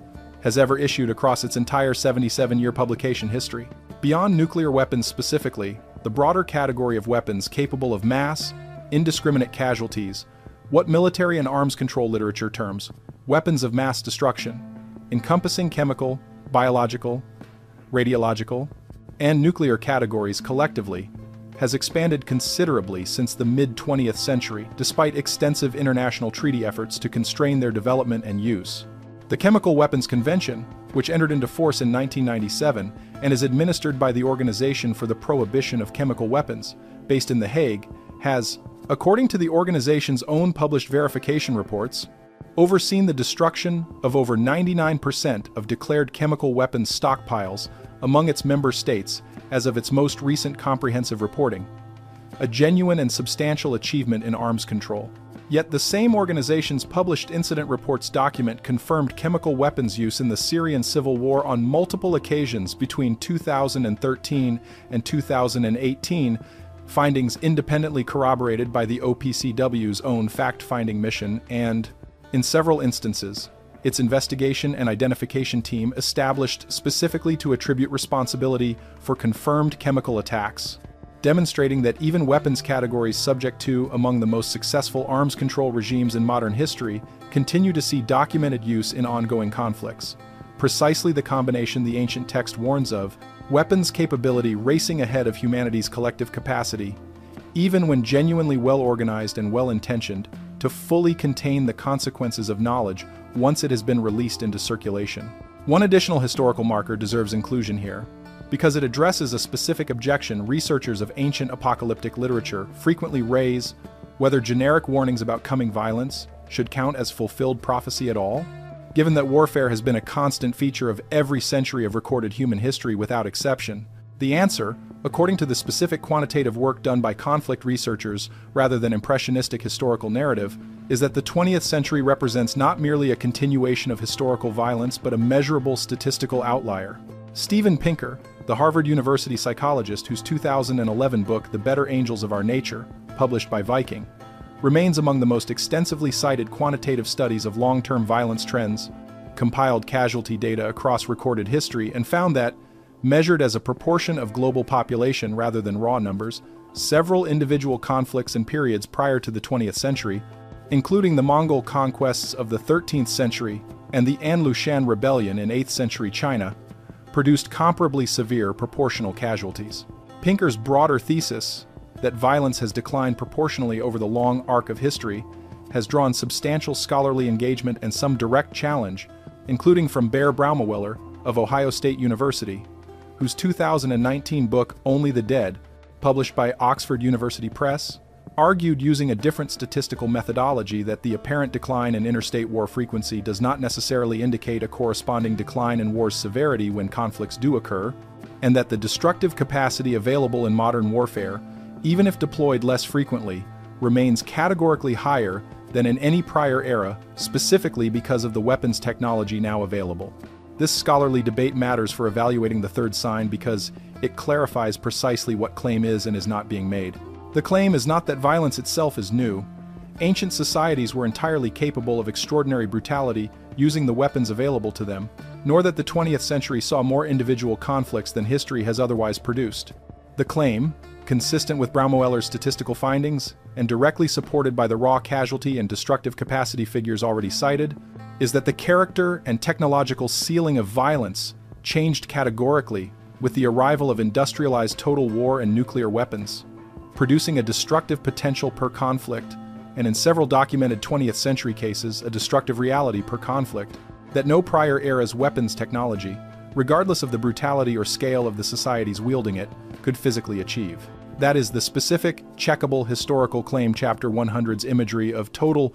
boundary-dissolving violence maps onto, and it is a claim quantitative conflict researchers working from primary casualty data, not impressionistic historical narrative, have independently converged on despite disagreement over the broader long-term trend in violence frequency. One further category of modern weapons development deserves inclusion here, because it represents a domain of military technology developing at a pace that closely mirrors the compressed timeline already documented in the nuclear case. Autonomous weapons systems, military hardware capable of selecting and engaging targets without direct, real-time human control, have moved within roughly a single decade from largely theoretical discussion within military strategy literature to documented battlefield deployment. A 2021 report submitted to the United Nations Security Council by an independent panel of experts monitoring the conflict in Libya, and subsequently reported by outlets including The New Scientist and Reuters, described what the panel's own report characterized as a likely first documented instance of an autonomous drone system. A Turkish-made Kargu 2 model, engaging human targets without a direct human command authorizing the specific attack, a capability that, if the panel's assessment is accurate, represents a threshold in weapons autonomy that international humanitarian law scholars, including work published by the International Committee of the Red Cross, have specifically flagged as raising unresolved questions the existing laws of armed conflict were not designed to address. The Stockholm International Peace Research Institute, an independent research institute that has tracked global military expenditure and arms transfers since 1966, reported in its most recent published annual assessment that global military spending reached approximately $2.4 trillion in 2023. The ninth consecutive year of increase, according to the Institute's own published trend data, occurring specifically during the same period in which autonomous and AI-enabled weapon systems have transitioned from experimental prototype to documented operational deployment, a convergence between rapidly escalating spending and rapidly advancing capability that mirrors, at a scale the ancient text's authors could not have anticipated in its technical specifics, the same underlying pattern Chapter 100 describes weapons capability advancing in step with, and arguably faster than, humanity's capacity to establish clear ethical and legal boundaries governing its use. This is the third sign. Ancient language describing a coming period of warfare so total that it dissolves the most basic bonds of family and kinship, exceeding anything conventional warfare between organized armies typically produces, explicitly linked in the text itself to the same corrupted knowledge described in the second sign, mapped against the documented emergence of nuclear weapons technology in 1945. Developed within a compressed 7-year span from fission's initial theoretical discovery, capable of casualties and destruction with no precedent in prior human history, a global nuclear arsenal that peaked at over 70,000 warheads and remains, even at current reduced levels, capable, according to peer-reviewed modeling, of producing casualties in the hundreds of millions in a large-scale exchange. The Bulletin of the Atomic Scientist's own sustained 90 seconds to midnight assessment, representing the most severe risk rating in its 77-year history, documented chemical weapons use in ongoing conflicts despite advanced international arms control regimes and repeated, extensively documented instances across multiple 20th and 21st century conflicts of violence, specifically dissolving family and kinship bonds in the precise pattern the ancient text describes. Like the first two signs, this one is not speculative. Every weapon, every casualty figure, and every documented instance of family-level violence cited here is drawn from published historical and demographic research, checkable against primary sources maintained by the institutions named. Before we move on to the next sign, stop for a second. What you just heard about the third marker is the part that changes everything. But it only makes sense when you see it written out next to the original GEE's passage. The exact wording, the precise conjunction date, it's all in the document linked below. Take 5 seconds right now, grab it, and then come back. Because what comes next builds directly on it. The link is in the description. QR code is on your screen. The fourth sign shifts from human violence to the natural world itself, and it opens with one of the more startling passages in the entire Enochic corpus, because it presents the earth not as a passive backdrop to human events, but as a witness capable of registering and reporting what has been done to it. Chapter 7, verse 6, describes the earth itself laying accusation against the lawless ones, and chapter 9, verse 2, has the archangels reporting to the Most High that the earth made complaint, that the cry of their voice reaches to the gates of heaven. Chapter 84,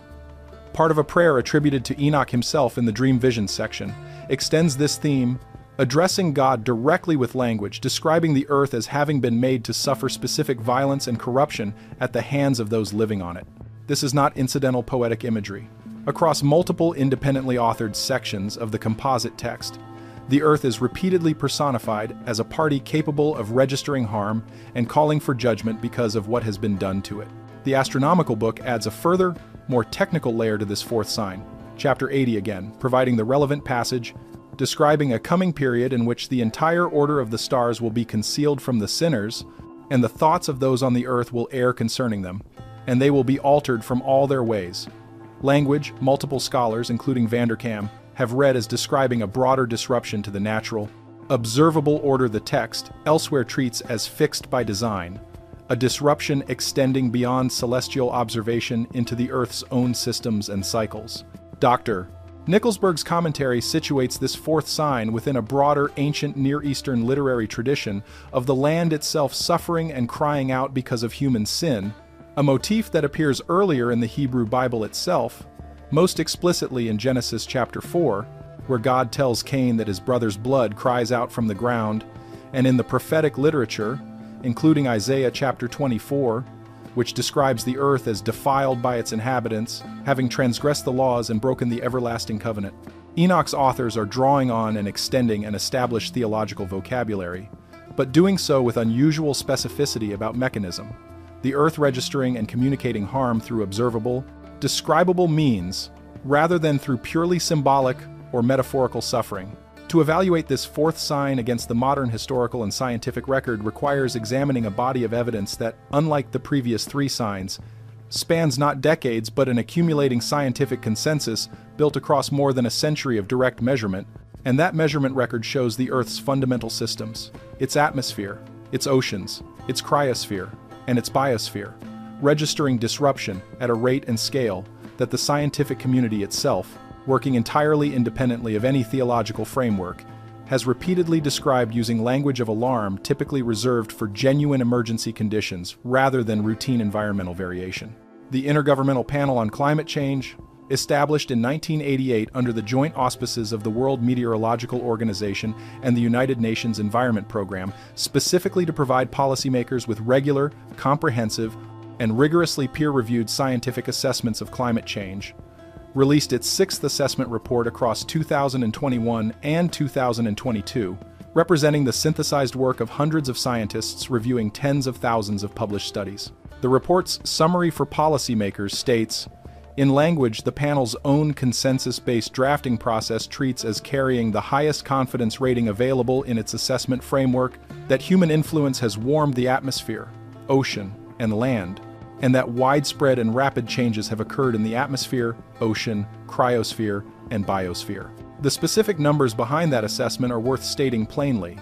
because they represent measured, instrumentally recorded data rather than projection or modeling. According to NASA's Goddard Institute for Space Studies, which maintains one of several independently verified global surface temperature datasets, alongside the National Oceanic and Atmospheric Administration and the UK Met Office's Hadley Centre, global average surface temperature has risen by approximately 1.1 degrees Celsius above the 1850 to 1900 pre-industrial baseline as of the most recent complete annual assessment, with the 10 warmest years in the entire instrumental record extending back to 1880, all occurring within the most recent decade, a statistical concentration that would be extraordinarily improbable under conditions of stable, unchanging climate. The oceans, which absorb the overwhelming majority of the additional heat generated by this warming, according to research published by the National Oceanic and Atmospheric Administration's own Ocean Heat Content Monitoring Program, have registered this heat uptake with enough precision that scientists can track it as a direct, physical measurement, not an inference. A 2023 study published in the journal Advances in Atmospheric Sciences, authored by an international team led by Li-Jing Cheng of the Institute of Atmospheric Physics at the Chinese Academy of Sciences, found that global ocean heat content reached a new record high in 2022, continuing an unbroken pattern of year-over-year increases, the study's authors described as consistent with a clear and unambiguous warming trend extending across every ocean basin measured. The cryosphere, the Earth's ice-covered regions, provides some of the most visually and quantitatively stark evidence available. The National Snow and Ice Data Center, based at the University of Colorado Boulder and funded primarily through NASA and the National Science Foundation, has maintained continuous satellite monitoring of Arctic sea ice extent since 1979, and its published data record shows that the September Arctic sea ice minimum, the point each year when the ice cover reaches its smallest annual extent, has declined at a rate the center's own published analysis describes as approximately 12.2% per decade relative to the 1981 to 2010 average, with the years since 2007 including nearly every one of the lowest sea ice extents ever recorded in the entire satellite era. The Greenland ice sheet, according to research published in the journal Nature by an international team of over 90 polar scientists working under the ice sheet mass balance intercomparison exercise in 2020, is losing mass at a rate the study found had increased sevenfold between the 1990s and the 2010s, a rate of acceleration, not merely continuation, that the study's authors explicitly noted was tracking the upper bound of projections previously considered worst-case scenarios by the IPCC's own earlier assessment reports. Beyond temperature and ice, the fourth sign's imagery of the Earth crying out under specific harm finds a further, more direct parallel in the documented state of ocean chemistry itself. Research compiled by the Global Ocean Acidification Observing Network, a partnership of research institutions coordinated through the International Atomic Energy Agency's Ocean Acidification International Coordination Center, has documented that ocean surface pH has declined by approximately 0.1 units since the beginning of the industrial era, a figure that, because pH is measured on a logarithmic scale, represents an approximately 30% increase in ocean acidity, driven directly by the ocean's absorption of roughly a quarter of all carbon dioxide emitted by human industrial activity, according to figures published by the National Oceanic and Atmospheric Administration's Ocean Acidification Program. This is, in the most literal, chemically measurable sense available to modern science, an alteration of the ocean's fundamental composition directly attributable to human industrial activity, precisely the kind of registered, measurable harm to the natural world the Earth's complaint in chapters 7 and 9 describes in ancient theological language. The biosphere, the totality of living systems on Earth, registers this same disruption through a different but equally well-documented metric, species loss and ecosystem disruption occurring at a rate multiple major scientific assessments have described using explicitly alarmed language. The Intergovernmental Science Policy Platform on Biodiversity and Ecosystem Services, an independent intergovernmental body established in 2012 and endorsed by the United Nations Environment Assembly, released its Global Assessment Report on Biodiversity and Ecosystem Services in 2019,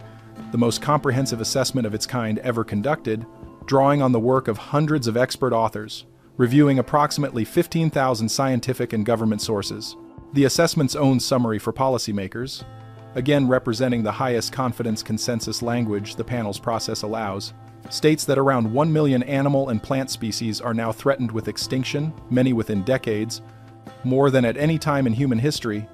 a finding the panel's chair, Sir Robert Watson, described in the assessment's public release materials as showing that the health of ecosystems on which humanity and all other species depend is deteriorating more rapidly than ever. There is a further layer to this fourth sign worth drawing out specifically, because Enoch's language does not simply describe general environmental degradation in the modern sense. It describes something closer to a system under sufficient stress that its normal, predictable patterns become disrupted and unreliable, precisely the language climate scientists themselves now use when discussing the increasing frequency of extreme weather events departing from historical baseline patterns. A 2023 attribution study published in the journal Environmental Research Letters by researchers affiliated with World Weather Attribution, an international scientific collaboration that develops rapid assessments of whether specific extreme weather events can be statistically linked to human-caused climate change, found that the majority of extreme heat events studied across the preceding decade would have been, in the study's own words, extremely unlikely to occur in a climate unaltered by human greenhouse gas emissions, providing a direct, event-by-event, peer-reviewed link between specific documented instances of the Earth's weather patterns departing from historical stability and the underlying human industrial activity, the ancient text's imagery of the Earth crying out under harm caused by those living on it seems, in modern scientific vocabulary, to describe with unsettling, structural precision. There is a specific detail in chapter 100, verse 11, that connects this fourth sign directly back to the earlier signs already covered,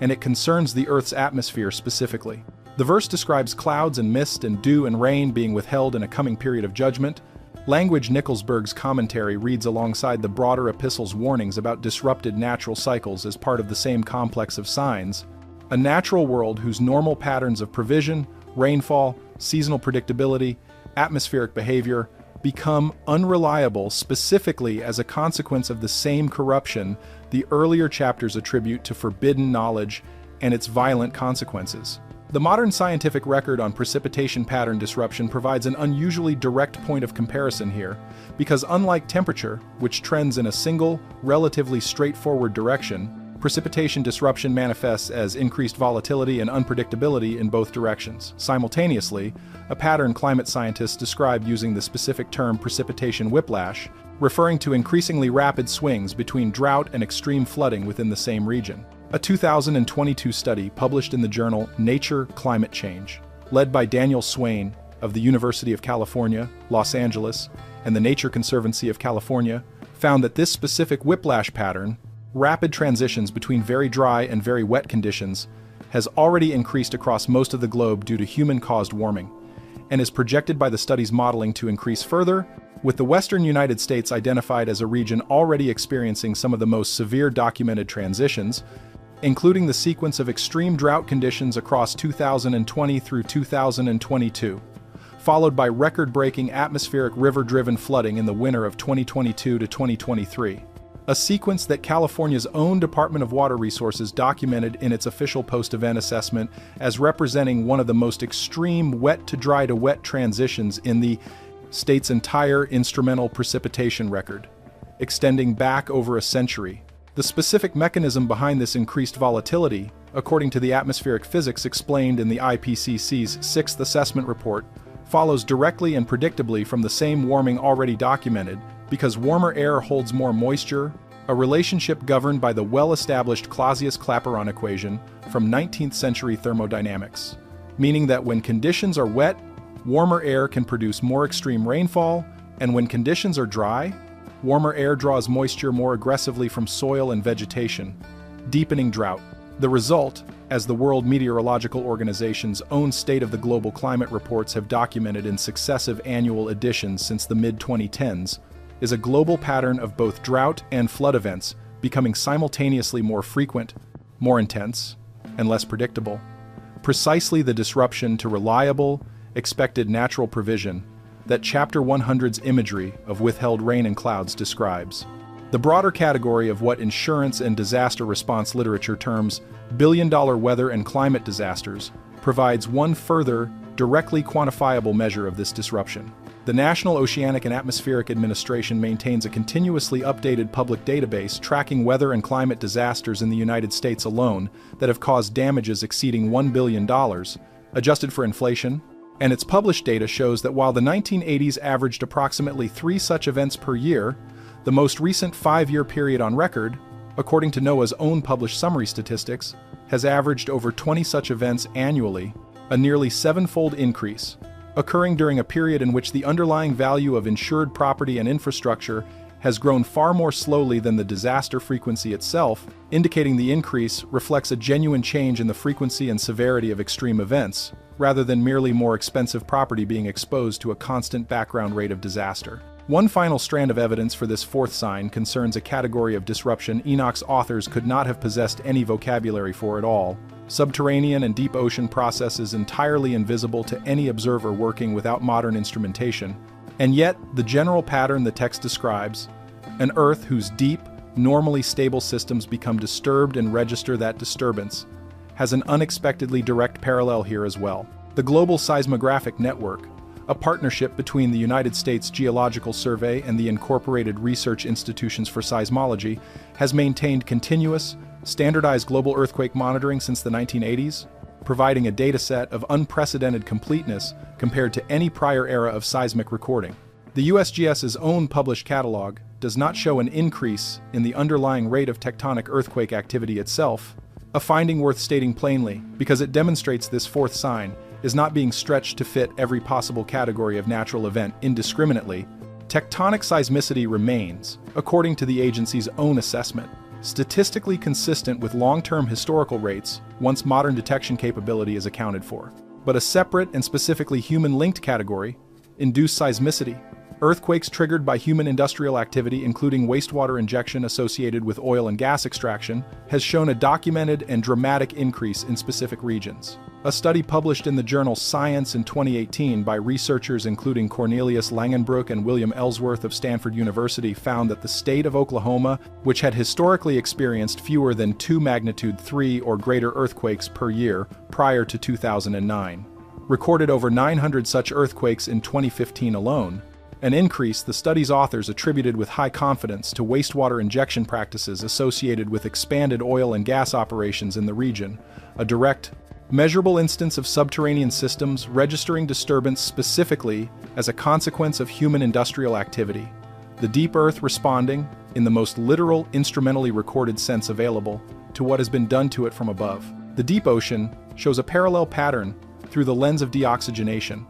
the depletion of dissolved oxygen in ocean waters that marine life depends on. Research published in 2019 inches the journal Diversity and Distributions and in subsequent syntheses coordinated through the Global Ocean Oxygen Network, a working group established under the United Nations Educational, Scientific and Cultural Organization's Intergovernmental Oceanographic Commission, found that the ocean's oxygen content has declined by approximately 2% globally since the middle of the 20th century, with the volume of ocean water experiencing severe oxygen depletion, functionally uninhabitable for most marine life in areas researchers term dead zones, having quadrupled since 1950 according to the network's own published synthesis. The mechanism, again traceable directly to human industrial activity through both warming-driven reduced oxygen solubility and agricultural runoff-driven eutrophication, represents a further, independently documented instance of the Earth's deep systems, waters far below any surface observation,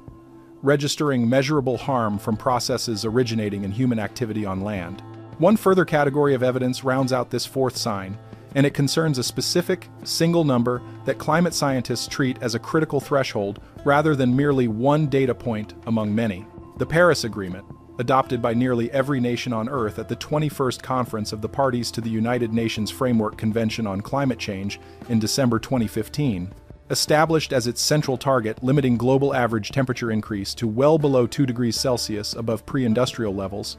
with an aspirational target of limiting the increase to 1.5 degrees Celsius specifically. According to the World Meteorological Organization's own published State of the Global Climate Update for 2023, that year's global average temperature reached approximately 1.45 degrees Celsius above the pre-industrial baseline, placing the planet, according to the organization's own assessment, within a narrow margin of the aspirational threshold the international community had specifically identified as the point beyond which the risk of what climate science literature terms irreversible tipping points, self-reinforcing changes to major Earth systems that would continue independent of any subsequent human intervention, increases substantially. The specific tipping points climate scientists have identified through peer-reviewed research, compiled comprehensively in a widely cited 2022 assessment published in the journal Science by an international team led by David Armstrong McKay of the University of Exeter, include the collapse of major ice sheets, the dieback of the Amazon rainforest, and the disruption of major ocean circulation patterns, including the Atlantic Meridional Overturning Circulation, a system of ocean currents that regulates climate patterns across the entire North Atlantic region. That same study's own risk assessment found that several of these tipping points could be triggered within the currently observed warming range, rather than requiring warming to reach the more severe upper bound scenarios earlier climate models had treated as the primary threshold of concern, a finding the study's authors described as indicating the risk had been underestimated in prior assessment cycles, precisely the kind of unexpected acceleration in the Earth's own registered response to harm that chapters 7 and 9's ancient personification of a suffering, complaining Earth anticipates in its own theological vocabulary. A final, brief note on methodology before closing this fourth sign. Every institution cited throughout, NASA, NOAA, the IPCC, the IPBES, the National Snow and Ice Data Center, operates under a mandate of scientific measurement entirely disconnected from any theological question whatsoever, funded and staffed to answer physical questions about temperature, ice extent, ocean chemistry, and species population, not to evaluate ancient prophetic literature. That the resulting, independently gathered data happens to align so consistently with an ancient text's own specific language of a suffering, Complaining Earth is precisely the kind of convergence this documentary has asked its viewers to weigh with care throughout, neither dismissed nor overstated, but placed plainly on the record for each viewer's own consideration. This is the fourth sign, ancient personification of the Earth itself, registering and crying out against harm done to it, extending across chapters 7, 9, 84, and 100 of a text composed by different authors across different centuries, specifically including a warning about disrupted rainfall and withheld natural provision, mapped against a modern scientific consensus, built from over a century of direct instrumental measurement and synthesized through the rigorous peer review process of bodies including the IPCC, NOAA, NASA, and the IPBES, documenting measurable, accelerating disruption across the atmosphere, the oceans, the cryosphere, and the biosphere simultaneously, including a documented, quantified increase in precisely the kind of precipitation volatility and withheld or excessive rainfall the ancient text describes. Disruption, the scientific community's own consensus assessments, describe, independent of any theological framework, as unprecedented in the historical and paleoclimate record and directly attributable to human industrial activity. Like the first three signs, this one is not speculative. Every figure cited here is drawn from published, peer-reviewed research and the official assessment reports of the world's leading scientific bodies. The fifth sign moves in a different direction from the previous four. Where the first four signs describe conditions of corruption and disruption, chapters 89 and 90 of the Book of Dream Visions describe a specific reversal, a scattering of a particular people across the earth followed by a specific, describable regathering, and the text is unusually precise about both halves of this pattern. The Dream Vision section retells the biblical history of Israel using an extended animal allegory, sheep representing the people of Israel, with various other animals representing surrounding nations and empires. Chapter 89 describes the sheep being scattered and given over to wild beasts, wolves, lions, and other predatory animals representing successive conquering empires, a symbolic retelling scholars, including Dr. Patrick Tiller, in his 1993 study A Commentary on the Animal Apocalypse of 1 Enoch published by Scholars Press, have mapped in detail against the actual documented history of Israelite and Jewish exile. First, the Assyrian conquest of the northern kingdom in 722 before the Common Era, then the Babylonian conquest of the southern kingdom and the destruction of the First Temple in 586 before the Common Era, followed by subsequent Persian, Hellenistic, and eventually Roman domination. What makes this fifth sign specifically relevant to the modern era, rather than simply a historical retelling of events already completed by the time of Enoch's composition, is chapter 90, which extends the allegory beyond the historical scatterings the author had already witnessed and describes a coming regathering, the sheep eventually being brought back and reestablished, with the text using specific imagery of a new house being built for them, larger and loftier than the first, language multiple scholars, including Nickelsburg, have connected to a broader Second Temple period. Hope for national restoration extending beyond the more limited historical return under Persian sponsorship that had already occurred by the likely composition date of this section, generally placed by scholars including Tiller in the mid-2nd century before the Common Era, during or shortly after the Maccabean Revolt. The specific detail that distinguishes this as a marker worth examining against the modern historical record, rather than simply describing hope for restoration in a generic sense common to much ancient Jewish literature, is the scale and totality the text describes. Chapter 90 describes essentially the entire scattered flock eventually being gathered, not a partial remnant, into a singular restored condition, a claim of comprehensive rather than partial regathering that sets a higher, more specific bar for what would count as fulfillment than simple continued Jewish presence in the land of Israel, which had in fact persisted in unbroken, if numerically reduced, form throughout the entire period of foreign domination the text describes. The documented historical trajectory of Jewish population distribution and return to the land of Israel across the nearly 2,000 years, following the Roman destruction of the Second Temple in 70 of the Common Era, an event that occurred after the composition of the Animal Apocalypse but that later Jewish and Christian readers, and the text's own subsequent transmission history within communities that experienced this destruction, would have understood as a further, even more severe iteration of the scattering the text describes, provides the relevant data against which to evaluate this fifth sign. Following the suppression of the Bar Kokhba revolt in 135 of the Common Era, Roman authorities under Hadrian renamed the province Syria, Palestina, and, according to historical demographic estimates compiled by scholars including Sala Whitmire-Barron in his multi-volume Social and Religious History of the Jews, published by Columbia University Press across multiple editions between 1952 and 1983, the Jewish population of the land of Israel entered a period of sustained numerical decline relative to the surrounding region. While Jewish communities became established and in some cases flourished across an increasingly wide geographic diaspora spanning the Roman and later Byzantine and Persian empires, then extending further across the medieval period into Islamic Spain, into Ashkenazi communities across northern and eastern Europe, and eventually across nearly every populated continent, a dispersion of remarkable geographic breadth documented extensively in Jewish demographic and historical scholarship. The reversal of this two-millennia trajectory, a documented, statistically measurable return migration to the land of Israel specifically, is where this fifth sign's modern relevance becomes most concrete and checkable. The Zionist movement, formally organized following the First Zionist Congress convened by Theodor Herzl in Basel, Switzerland in 1897, initiated a sustained pattern of Jewish immigration to the region, then known as Ottoman and later British Mandate Palestine, documented in successive waves scholars term aliyat, the Hebrew term for ascent, used specifically for immigration to the land of Israel. According to figures compiled by Israel's Central Bureau of Statistics, the government agency responsible for official demographic record-keeping, the Jewish population of the land grew from an estimated 24,000 inches, 1,882, at the beginning of the first Aliyah, to approximately 650,000 by the time of Israel's declaration of independence in May 1948, a period during which the total global Jewish population had simultaneously suffered catastrophic loss through the Holocaust, the systematic genocide carried out by Nazi Germany and its collaborators between 1941 and 1945, which the United States Holocaust Memorial Museum's own published historical documentation estimates killed approximately 6 million Jews, roughly two-thirds of the pre-war European Jewish population,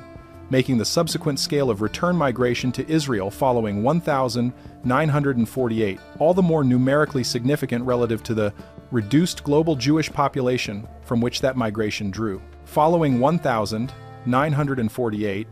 according to Israel's Central Bureau of Statistics published historical immigration data, sustained waves of immigration continued across subsequent decades, including large-scale organized immigration from Middle Eastern and North African Jewish communities during the 1950s, from the Soviet Union and its successor states beginning in the late 1980s and accelerating dramatically following the Soviet collapse in 1991, bringing over 1 million immigrants from the former Soviet Union to Israel across the following decade, according to the Bureau's figures, and from Ethiopia, including the specific government-coordinated Operation Moses in 1984 and Operation Solomon in 1991, which the Israeli government's own published historical accounts describe as having airlifted approximately 8,000 and 14,000 Ethiopian Jews respectively, within extraordinarily compressed operational timeframes. In the case of Operation Solomon accomplishing the transport within a single 36-hour period, according to Israeli Air Force operational records. The cumulative statistical result of this century and a half-long pattern of return migration is that,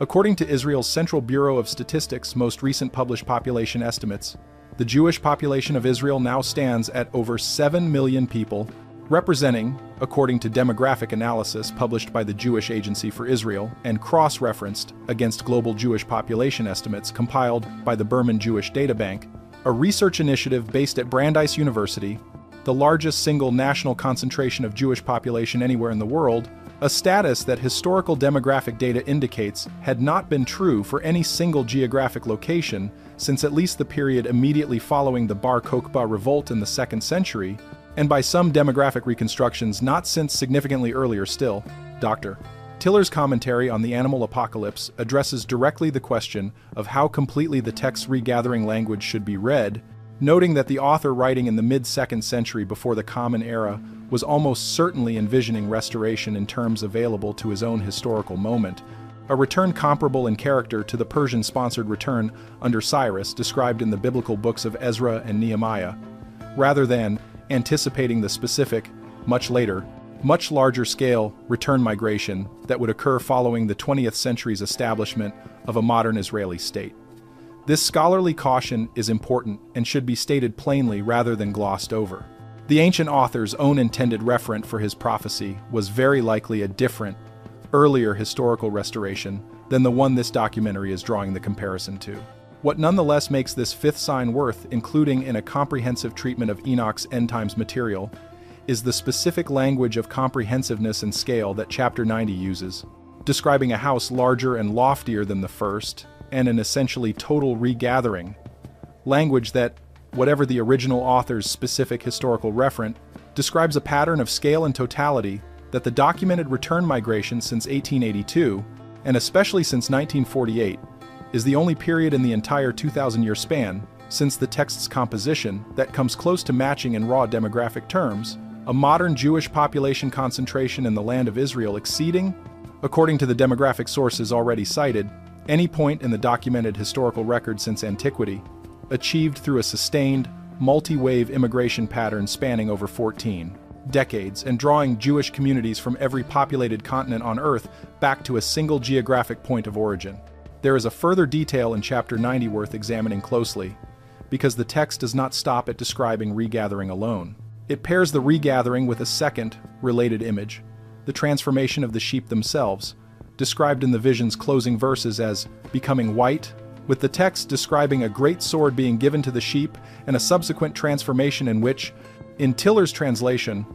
all of them became white bulls, a shift in the animal symbolism itself that scholars including Nickelsburg read as signaling a change in fundamental character or status accompanying the physical regathering, not merely a return to a previous geographic location, but an accompanying transformation the text treats as significant enough to mark with a change in the underlying symbolic species used throughout the vision. This detail matters for a full accounting of the fifth sign because it distinguishes the prophecy from a purely geographic or demographic claim. The text describes not simply Jewish population returning to a specific territory, which is already documented has occurred at unprecedented historical scale, but a broader transformation accompanying that return. Modern Israeli history offers a further, specific data point relevant to this transformation dimension, the revival of Hebrew itself as a spoken vernacular language, a linguistic achievement without clear precedent in recorded history. Hebrew had functioned for roughly 18 centuries prior to the late 19th century primarily as a liturgical and scholarly language,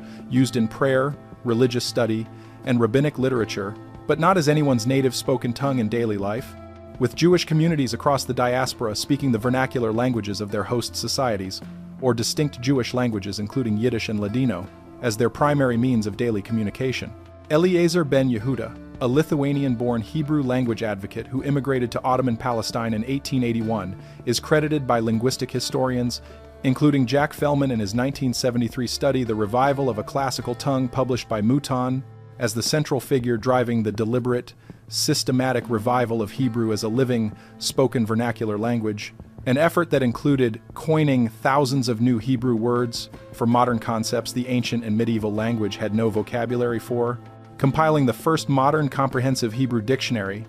and, according to accounts preserved in his own published memoirs and corroborated by subsequent linguistic historians, raising his own son as reportedly the first native Hebrew speaker in approximately 1,800 years. The Academy of the Hebrew Language, established by Israeli law in 1953 as the successor to Ben Yehuda's earlier language committee and continuing to serve as the official governing body for Hebrew language standards, describes, on its own published institutional history, the subsequent spread of spoken Hebrew across the Zionist immigrant communities of the early 20th century and its establishment as the primary official language of the State of Israel upon independence in 1948, a linguistic transformation that Fellman's and subsequent linguistic scholarship, including work by Gilad Zuckerman of the University of Adelaide, has described as essentially unprecedented. No other language in recorded history had been revived from purely liturgical and scholarly use to full native vernacular status across an entire national population within the span of a few generations.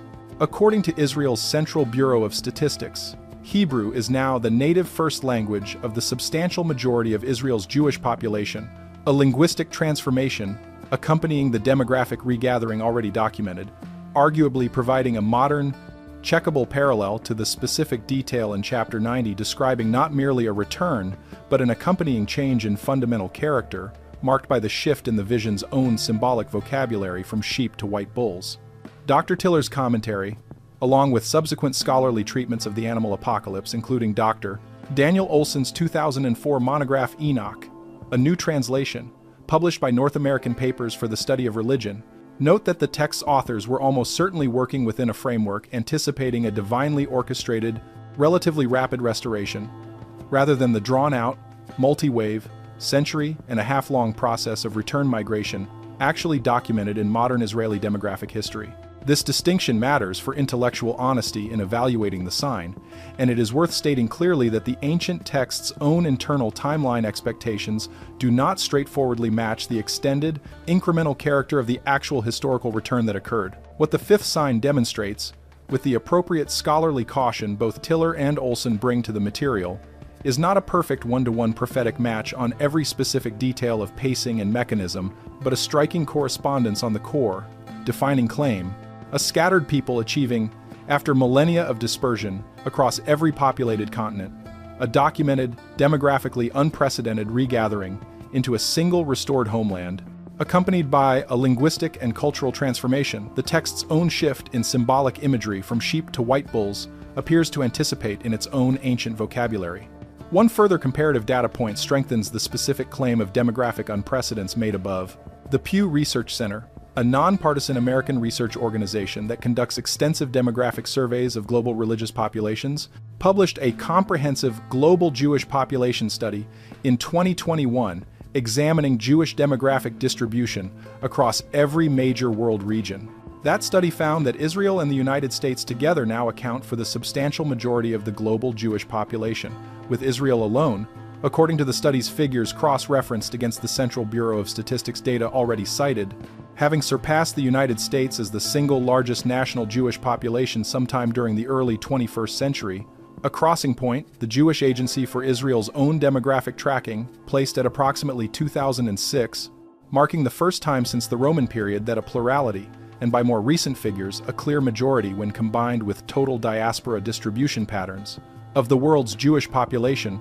resided within the land of Israel itself, rather than dispersed across the wider diaspora that had characterized nearly the entirety of the intervening 2,000-year span. This crossing point deserves particular attention because it represents precisely the kind of specific, datable historical threshold that distinguishes a checkable claim from a vague generality. Prior to the early 21st century, for essentially the entire span since the Bar Kokhba revolt's aftermath in the 2nd century, the global Jewish population had been distributed with the plurality living somewhere in the diaspora, whether in Babylonian, later Islamic, later European, or eventually American Jewish communities. Rather than concentrated in the ancestral homeland, the animal apocalypse's regathering language describes the reversal of that 19th century pattern, occurring within living memory and documented through the ordinary demographic surveying methods. Both Israeli government statisticians and independent research organizations, including Pew, apply as a matter of routine data collection, provides as concrete and specific a fulfillment marker as an ancient text's allegorical language could reasonably be expected to produce when mapped against subsequent,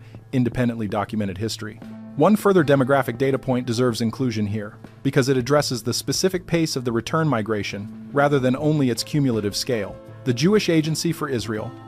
the organization historically responsible for coordinating and facilitating immigration to Israel, reported in its own published annual statistics that 2022 saw the highest number of immigrants arriving in Israel in over 2 decades, with more than 70,000 people making the move that year according to the agency's figures, driven substantially by an accelerated wave of immigration from Russia and Ukraine following the outbreak of the war between those two countries in February 2022. According to the agency's own contextual reporting accompanying its annual statistics release. This specific, datable acceleration, a documented surge in return migration occurring in direct, immediate response to a contemporary geopolitical crisis, illustrates that the broader pattern of regathering documented throughout this fifth sign is not a static historical achievement completed at some fixed point in the past, but a continuing, actively unfolding process that responds dynamically to global conditions, even in the years immediately preceding this documentary's own production. Population projections compiled by Israel's Central Bureau of Statistics, published in the Bureau's Long-Range Demographic Forecasting Reports, project that Israel's Jewish population will continue to grow substantially across coming decades, driven by a combination of continued immigration and a total fertility rate that, according to the Bureau's own published figures, remains notably higher among Israel's Jewish population than in most other economically developed nations, a demographic trajectory that, if the Bureau's own projections hold, would further extend rather than merely maintain the already documented demographic concentration this fifth sign has examined at length. A final observation closes this fifth sign appropriately. Every figure and date cited throughout comes from government census records and academic linguistic scholarship, not from any source with a theological stake in the outcome. Exactly the same evidentiary standard applied consistently across all 7 signs in this documentary. This is the fifth sign. Ancient allegorical language describing a scattering of a people across the earth, followed by a coming comprehensive regathering into a restored and expanded homeland, accompanied by a described transformation in fundamental character, mapped against the documented, statistically verifiable return migration to the land of Israel spanning from the first Aliyah in 1882 through the establishment of the modern state in 1948 and continuing through organized mass immigration waves from the Middle East, the former Soviet Union, and Ethiopia across the subsequent decades, producing, according to official Israeli demographic statistics, the largest single national concentration of Jewish population anywhere on Earth today, a demographic condition without clear precedent in the documented historical record since antiquity, accompanied by the linguistically unprecedented revival of Hebrew from purely liturgical use to full native vernacular status across an entire national population within a few generations. Like the previous 4 signs, the underlying demographic and historical data here is drawn from official government statistical agencies and published historical and linguistic scholarship, checkable against primary sources. The 6th sign returns to a theme touched on briefly during the first sign's discussion of knowledge multiplication, but Enoch treats it as a distinct, specific marker in its own right, developed most extensively across chapters 93 and 94 of the epistle, and it concerns the deliberate corruption of truth itself through false teaching produced at scale. Chapter 94, verse 5, in Isaac's translation, pronounces woe unto those who write down false words and words of error, describing them as writing them in order to lead astray, and states that when they die, no one shall remember them, a specific pairing of the crime, the deliberate production and circulation of false written material,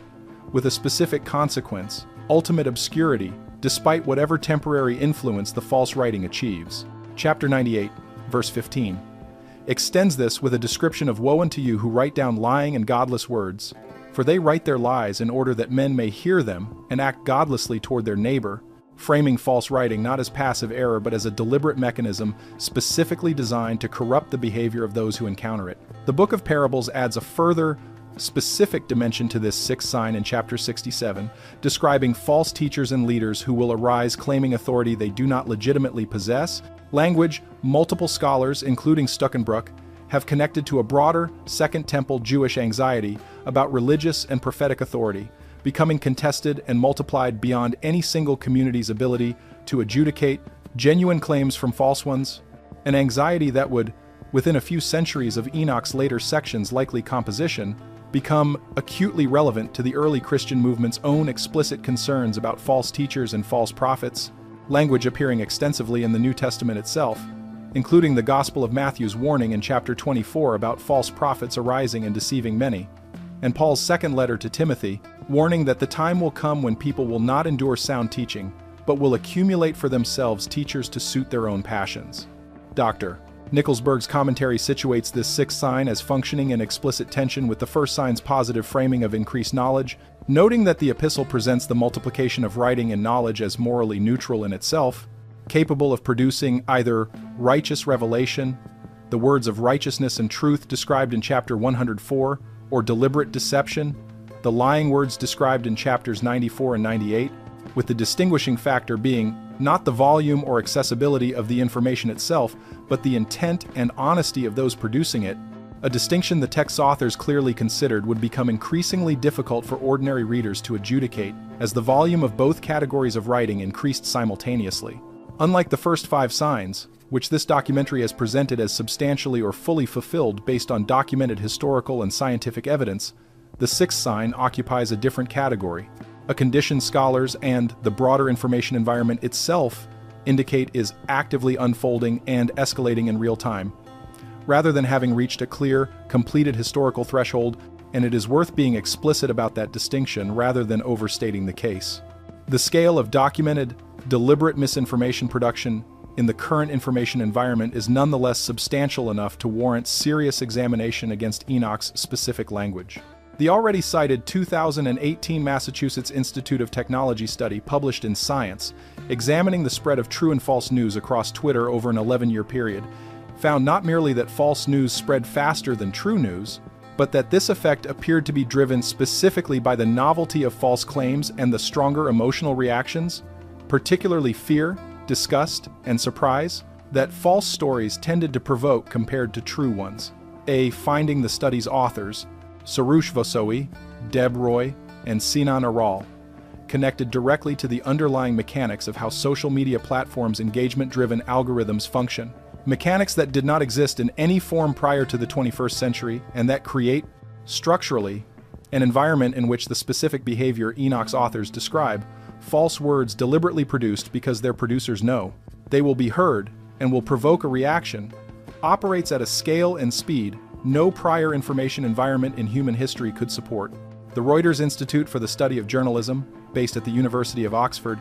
has published an annual digital news report tracking public trust in news and information sources across dozens of countries since 2012. Its most recent editions have documented a sustained, multi-year decline in public trust in news media across the majority of countries surveyed, with the 2023 report finding that only 40% of respondents across all markets surveyed said they trusted most news most of the time, a figure the report's authors noted had declined from already modest levels recorded in earlier years of the survey, occurring during precisely the same period in which the raw volume of available information sources, including social media accounts, independent blogs, and now AI-generated content, has expanded beyond any single reader's or fact-checking organization's practical capacity to verify. The emergence of generative artificial intelligence capable of producing large volumes of human-like text, discussed earlier in the context of the second sign's boundary-dissolving technologies, carries a specific and directly relevant implication for this sixth sign as well,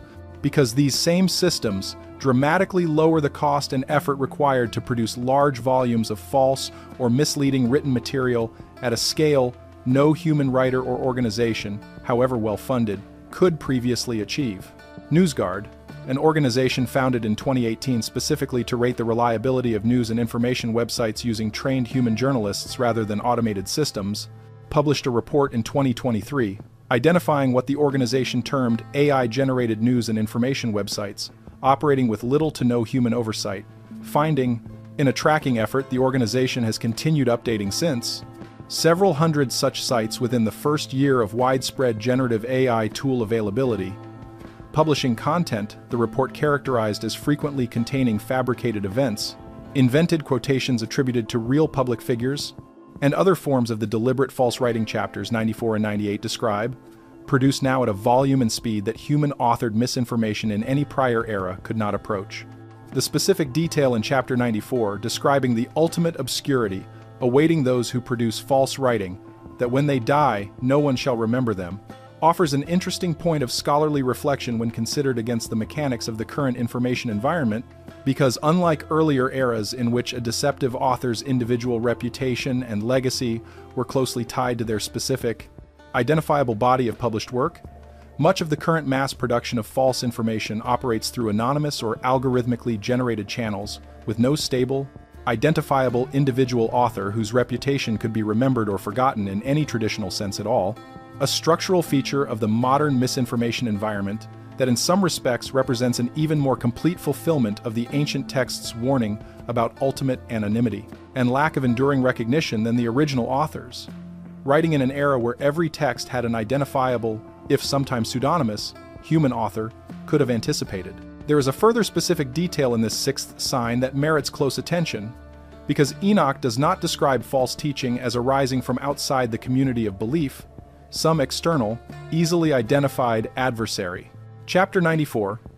read in context with the surrounding chapters, addresses these warnings specifically to those the text considers sinners arising from within the broader community the author is writing to. False teachers whose deception is dangerous precisely because it comes cloaked in the language and authority structures the community already trusts, not from an obviously foreign or hostile source easily dismissed at first encounter. This internal, trust-exploiting character of the deception Enoch warns against has a specific and well-documented modern parallel in the phenomenon researchers term impersonation and authority, spoofing within digital misinformation, false content that succeeds specifically because it mimics or directly appropriates the visual and stylistic markers of legitimate, trusted institutions. A 2022 report published by the Stanford Internet Observatory, a research center within Stanford University's Cyber Policy Center that studies the abuse of information technologies, documented extensive networks of what the report termed pink slime journalism,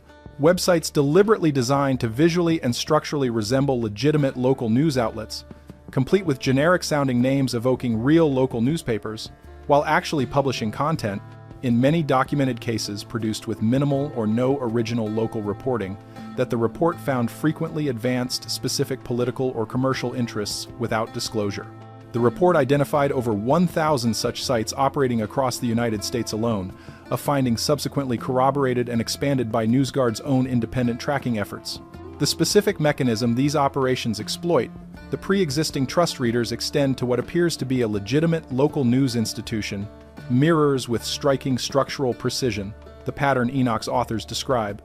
Deception that succeeds not through obvious, easily dismissed falsehood, but through careful appropriation of the markers of legitimate authority the audience has already learned to trust. Dr. Stuckenbrook's commentary notes that this specific concern, corruption arising from within trusted structures rather than from clearly external threats, recurs throughout Second Temple period literature more broadly, reflecting genuine historical anxieties about competing claims to religious and communal authority during a period of significant internal Jewish sectarian division, the same broader historical context that produced the distinct communities responsible for preserving texts, including the Dead Sea Scrolls themselves.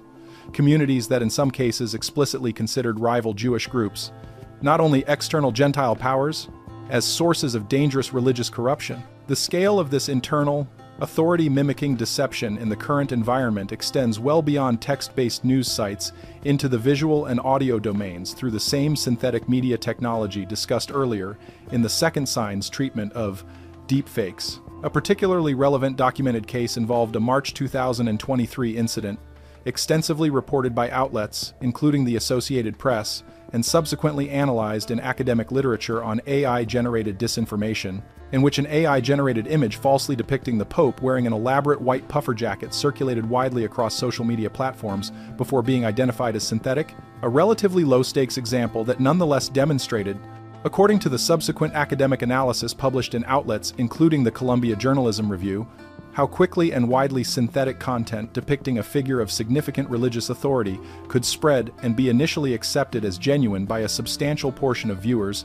even absent any sophisticated technical deception beyond the base capability of publicly available AI image generation tools at that time. More consequential documented instances involve synthetic audio and video specifically designed to impersonate political and civic authority figures. The Federal Communications Commission, the United States government agency responsible for regulating interstate communications, issued a formal declaratory ruling in February 2024, making AI-generated voice cloning used in robocalls illegal under existing telephone consumer protection law, a regulatory action taken directly in response to a documented January 2024 incident in which an AI-generated robocall impersonating the voice of President Joe Biden was sent to New Hampshire voters ahead of that state's presidential primary election, urging recipients not to vote, an incident the New Hampshire Attorney General's office subsequently investigated and, according to its own published statement, traced to a Texas-based political consultant who was later indicted on criminal charges related to voter suppression and unauthorized impersonation of a candidate, according to court filings. Reported by the Associated Press in 2024. This specific case represents, in a form the ancient text's authors could not have anticipated in its technical mechanism, but described with notable precision in its underlying structure, exactly the pattern chapters 94 and 98 warn against. False words deliberately produced and disseminated specifically because the producer calculated that the audience would hear them, act on them, and be led toward behavior. In this documented instance, not voting, that the deceiver specifically intended, wrapped in the appropriated authority and trusted voice of a legitimate figure the audience already believed they could rely on. One further scholarly point deserves inclusion before closing out this sixth sign, because it addresses directly why this particular marker is treated with more caution in this documentary than the previous 5, rather than simply asserted as complete. Dr. Nicholsberg's commentary is explicit that the epistle's warnings about false teaching function, within the text's own internal logic, as an ongoing moral exhortation addressed to every generation of readers, not a single, datable historical event with a clear beginning and end, the way the destruction of the Second Temple or the Babylonian exile represent discrete, completed historical occurrences. The text's own genre, as wisdom and warning literature rather than narrative history, resists the kind of clean before and after fulfillment marker the fifth sign's demographic data, for instance, can more straightforwardly provide. This genre distinction matters for honest evaluation. What can be said with confidence, based on the documented evidence already presented, spanning the MIT study on differential spread rates between true and false information, the Reuters Institute's multi-year trust decline data, the Stanford Internet Observatory's pink slime journalism findings, and the FCC's own regulatory response to documented AI voice cloning used in a criminal voter suppression case, is that the specific structural conditions Enoch's authors describe, false words produced deliberately because their producers calculate they will be heard and will corrupt behavior, operating specifically through appropriated trust and authority rather than obvious external deception, are not merely present in the current information environment, but are measurably and, according to nearly every cited source's own trend data, accelerating rather than stabilizing or declining. Whether that trajectory represents the specific, complete fulfillment the ancient text anticipates, or an ongoing condition without a clear terminal threshold, is a judgment this documentary leaves appropriately open, consistent with the genuine uncertainty the relevant Enoch scholarship itself expresses about how this particular sign's fulfillment should be assessed. One further, more recent development deserves inclusion here, because it represents the most direct possible convergence of the false teaching problem this sixth sign describes, with the specific technological acceleration already documented across the first and second signs. In May 2024, OpenAI, the organization responsible for developing some of the most widely used generative artificial intelligence systems, published its own threat intelligence report, documenting and disrupting 5 separate covert influence operations that the company's own investigators found had been using its AI tools to generate large volumes of political and social commentary content, including fake social media engagement and fabricated commentary designed to appear as authentic grassroots opinion, according to the report's own published findings. The operations, according to OpenAI's public disclosure, originated from state-linked actors in Russia, China, Iran, and Israel, along with a private company operating out of Israel, demonstrating that the specific mechanism of false, deliberately deceptive content production Enoch's chapters 94 and 98 describe has now been documented by the very organization building the underlying technology as an active, ongoing, multinational pattern rather than a hypothetical future risk.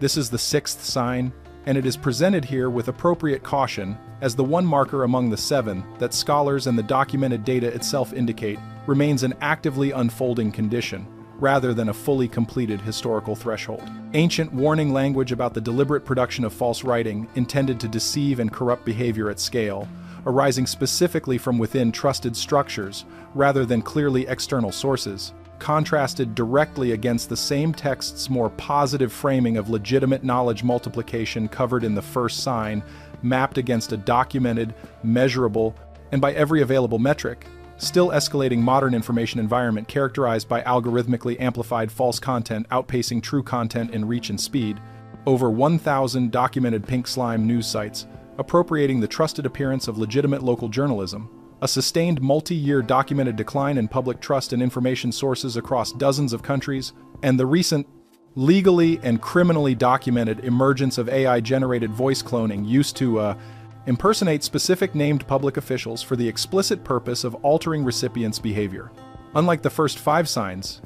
this one is presented as in progress rather than complete, a condition the data indicates is actively worsening rather than a threshold already crossed and stabilized. Dr. Allison's research draws a further, specific connection worth including here Between this insistence on unpredictability and a parallel passage in Paul's first letter to the Thessalonians, generally dated by New Testament scholars to the early 50s of the Common Era, making it among the earliest surviving Christian documents, predating even the Gospels themselves in most scholarly chronologies. Chapter 5, verses 1 through 3 of that letter state that concerning the times and the seasons, brothers, you have no need to have anything written to you, for you yourselves are fully aware that the day of the Lord will come like a thief in the night, using the identical thief in the night comparison found in Matthew's Gospel and, by extension, in the broader apocalyptic tradition Enoch's authors had already established centuries earlier.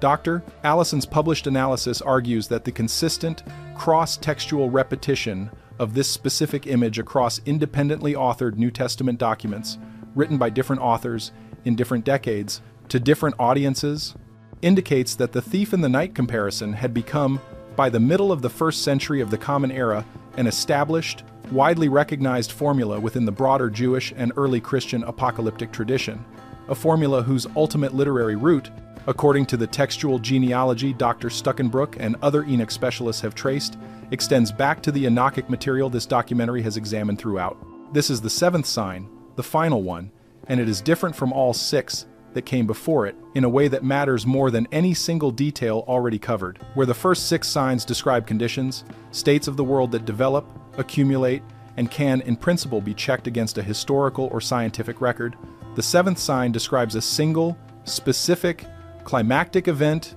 and the text is explicit that this event has not yet occurred, that it remains, from the perspective of every generation of readers across the entire 2,000 plus years since the text's composition, still to come. Chapter 46 of the Book of Parables describes a vision in which Enoch sees one who had a head of days, ancient in appearance and full of years, and beside him another figure whose face had the appearance of a man, subsequently identified across the following chapters as the Son of Man, a figure the text describes in extraordinary terms. Chapter 48, verse 3, states that this figure was named before the sun, and the constellations were created, before the stars of heaven were made, language indicating a pre-existence prior to the creation of the physical universe itself. Chapter 48, verse 6, adds that he was chosen and hidden in the presence of the Lord of Spirits before the world was created, and will remain before him for eternity. Chapter 62 describes the specific moment of this figure's revelation, stating that the kings and the mighty and all who possess the earth will bless and glorify and extol him who rules over all, who was hidden, for from the beginning the Son of Man was hidden, and the Most High preserved him in the presence of his might, and revealed him to the chosen, a passage explicitly framing the revelation of this figure as a specific, datable future event from the perspective of the text's original composition, not an ongoing or already accomplished condition, the way the first six signs are framed. Chapter 69,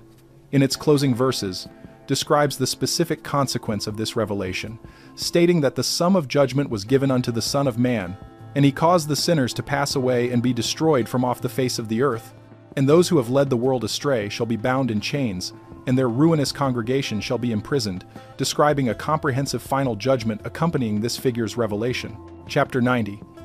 In the closing sections of the dream visions, extending beyond the regathering material already covered as the fifth sign, describes a further, final stage, the establishment of what the text calls a new house, greater and loftier than the first, and the transformation of the assembled sheep, with a final figure described as white, whom the sheep fear and obey, presiding over this final, completed state. Language, multiple scholars including Nicholsburg and Tiller read as pointing toward the same climactic figure and event described in the parables, even though the dream visions and the parables represent separately authored sections of the composite text. The sealed book imagery, referenced in this documentary's earlier sections and worth addressing directly here as part of the seventh sign, appears explicitly in chapter 104 in a passage addressed directly to what the text calls the righteous, stating that they should not be afraid because their names are written before the glory of the Great One, and that a book will be given to them, sealed until a specific time, at which point its contents will be opened and made known. The Book of Revelation, the final book of the Christian New Testament, generally dated by New Testament scholars to the final decade of the first century of the Common Era, contains imagery scholars including Dr. David Onay in his 3-volume Word Biblical Commentary on Revelation, published between 1997 and 998, and Dr. G.K. Beale, in his 1999 New International Greek Testament commentary on the same book, have extensively documented as drawing on and paralleling Enochic apocalyptic literature, most directly in Revelation chapter 5's vision of a sealed scroll that no one in heaven or on earth is found worthy to open, until the figure described as a lamb who was slain proves worthy to break the seals, a passage bearing striking structural resemblance to Enoch's sealed book imagery, followed across the subsequent chapters of Revelation by a sequence of judgments unsealed progressively as the scroll is opened. This convergence between Enochic and Johannine apocalyptic imagery has drawn sustained scholarly attention, with Dr. Lauren Stuckenbrook specifically noting in published work on the reception history of Enoch within early Christianity that the author of Revelation, along with the author of the New Testament Epistle of Jude, which directly quotes Enoch by name in verses 14 and 15, attributing a specific prophecy about the Lord coming with 10,000s of his holy ones to execute judgment, demonstrates that at least some segments of the earliest Christian movement treated Enochic material not merely as interesting background literature but as source material carrying genuine authoritative weight that would later be formally rejected by the 4th century councils. This documentary opened by discussing, but that clearly informed the imagery and theological vocabulary of texts that did ultimately secure canonical status. What distinguishes this 7th sign from the previous 6, and what requires this documentary to treat it with a fundamentally different evidentiary approach, is that unlike knowledge acceleration, forbidden technological boundary crossing, total warfare, environmental disruption, demographic regathering, or the spread of deliberate misinformation, all conditions that develop gradually and leave a continuous, checkable historical and scientific record as they unfold, the 7th sign describes a singular, discrete event, the specific, public revelation of a specific figure accompanied by a specific, comprehensive act of final judgment, a category of event that by its very nature either has happened in some clearly documented, verifiable, public sense the entire world could in principle observe and confirm, or it has not. By that standard, every scholar cited throughout this documentary, working across every relevant academic discipline, from Enochic textual criticism to New Testament studies to systematic theology across every major Christian tradition, is in agreement on a single point. This event has not yet occurred. There is no documented, verifiable, publicly observable instance in the historical record, checkable through the same kind of primary source, peer-reviewed, institutionally verified methodology this documentary has applied to each of the preceding 6 signs, of the specific figure Enoch describes being publicly revealed, of the comprehensive final judgment chapter 69 describes as accompanying that revelation, or of the sealed book described in chapter 104 being opened in the specific, final sense the text anticipates. This is not a claim this documentary is making cautiously or with reservation, the way the 6th sign's ongoing, harder to fully verify condition was presented earlier. This is a straightforward statement of documented historical fact agreed upon across every relevant tradition and academic discipline that has engaged with this material, Christian and secular, believing and skeptical alike. The 7th sign, by its own text's explicit framing as a specific, climactic, publicly observable event rather than a gradually developing condition, remains, as of the date of this documentary's production, unfulfilled. What Enoch's text does provide, and what the surrounding scholarship has extensively examined, is a description of the conditions that precede this 7th sign, precisely the 6 signs already covered in this documentary. Chapter 93, in the section of the epistle scholars termed the Apocalypse of Weeks, provides Enoch's own internal chronological framework,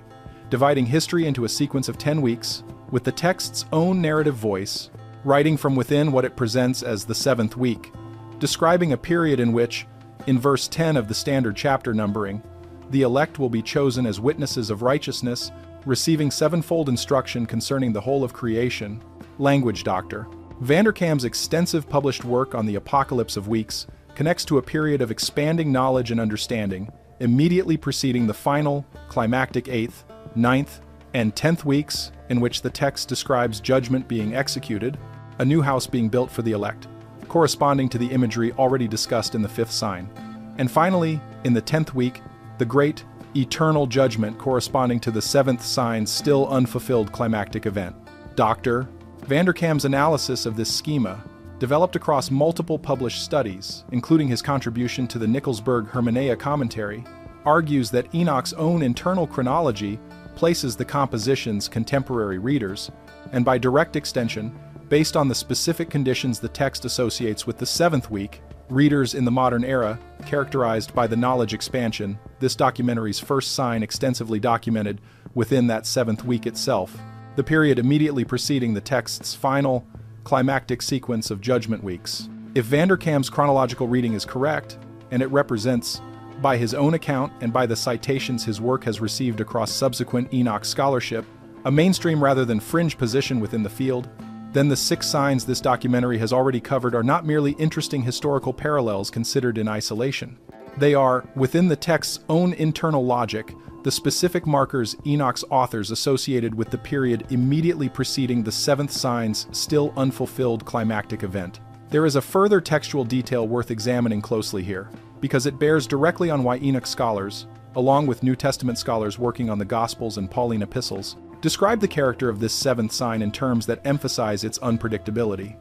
a specific quality that distinguishes it from the 6 preceding signs, even within the text's own internal presentation. Chapter 1, 100 verses 4 and 5, part of the same epistle material that produced the 6 signs' warnings about false teaching, describes angels descending into secret places on a single day, gathering together all who have brought sin to consummation, with the text emphasizing the suddenness and comprehensiveness of this event, rather than providing the kind of gradual, developing timeline the preceding 6 signs describe. This emphasis on suddenness rather than gradual accumulation appears consistently across the relevant apocalyptic material, both within Enoch and in the later Christian texts scholars have connected to it. The Gospel of Matthew, chapter 24, verses 36 through 44. In a passage widely recognized by New Testament scholars including Dr. Dale Allison of Princeton Theological Seminary in his extensive published work on the Synoptic Apocalyptic Discourse, as drawing on the same broader Second Temple apocalyptic tradition that produced Enoch's parables material, explicitly states that no one knows the day or the hour, comparing the event's suddenness to the unexpected arrival of a thief in the night, and to the situation of Noah's contemporaries who, the text states, were eating and drinking, marrying and giving in marriage, until the flood came and swept them all away, with no advance warning perceptible to those living through the ordinary course of their daily lives immediately prior. This specific detail, that the 7th sign's climactic event is characterized by fundamental unpredictability in its exact timing, even while the preceding conditions accumulate and become identifiable, distinguishes Enoch's framework, and the closely related New Testament apocalyptic material scholars have connected to it, from more deterministic, ancient, prophetic, and astrological traditions that claim the ability to calculate specific future dates with precision. Enoch's own astronomical book, discussed extensively in the first sign's coverage of the text's calendrical sophistication, demonstrates that the text's authors were entirely capable of precise, technical, mathematically rigorous calculation when the subject matter called for it. The solar and lunar calendar mechanics laid out across chapters 72 through 82 represent genuine mathematical sophistication for their era, according to Dr. Vanderkam's technical analysis of the underlying schema, that the same broader textual tradition explicitly declines to apply that same calculational precision to the timing of the 7th sign specifically. Insisting instead on fundamental unpredictability is a deliberate authorial choice rather than an oversight, one multiple scholars, including Dr. Allison read as a genre marker distinguishing genuine apocalyptic warning literature, concerned with moral exhortation and readiness, rather than predictive calculation, from the various astrological and numerological date-setting traditions that proliferated across the ancient Mediterranean world and that both Enoch's authors and the later New Testament writers appear to have deliberately positioned their own material against. This distinction carries a direct, practical implication for how this documentary presents its overall findings, and it is worth stating explicitly rather than leaving implicit. The 6 signs already covered in this documentary describe conditions, verifiable, checkable, historically documented conditions that either exist or do not, and this documentary has presented substantial evidence, drawn from peer-reviewed scholarship and official government and scientific institutional data, that 5 of those 6 conditions are substantially or fully met in the current historical moment, with the 6th actively developing, but the text's own explicit and repeated insistence on the fundamental unpredictability of the 7th sign's specific timing means that the accumulation of the preceding 6 conditions, however extensively documented, cannot, according to the plain reading of the text's own internal logic, and the closely related New Testament material scholars have connected to it, be used to calculate or predict a specific date for the seventh sign's fulfillment. The text explicitly warns against exactly that kind of calculation, even while providing, in remarkable and checkable detail, a description of the conditions that precede it. Dr. Nicholsberg's Hermeneia commentary addresses this tension directly, noting that the Epistle of Enoch functions simultaneously as descriptive, providing genuine markers by which the faithful reader can recognize the approach of the final period, and as explicitly non-predictive regarding exact timing, a combination that requires careful, disciplined reading rather than either dismissing the described conditions as mere coincidence or overreaching into specific date calculation. The text itself explicitly warns against. This documentary has attempted throughout to maintain that same discipline, presenting extensively documented evidence for the fulfillment of 6 specific, checkable conditions, while being equally clear and explicit that the seventh and final sign, the actual, publicly observable revelation of the Son of Man and the accompanying final judgment, remains, as of this documentary's production,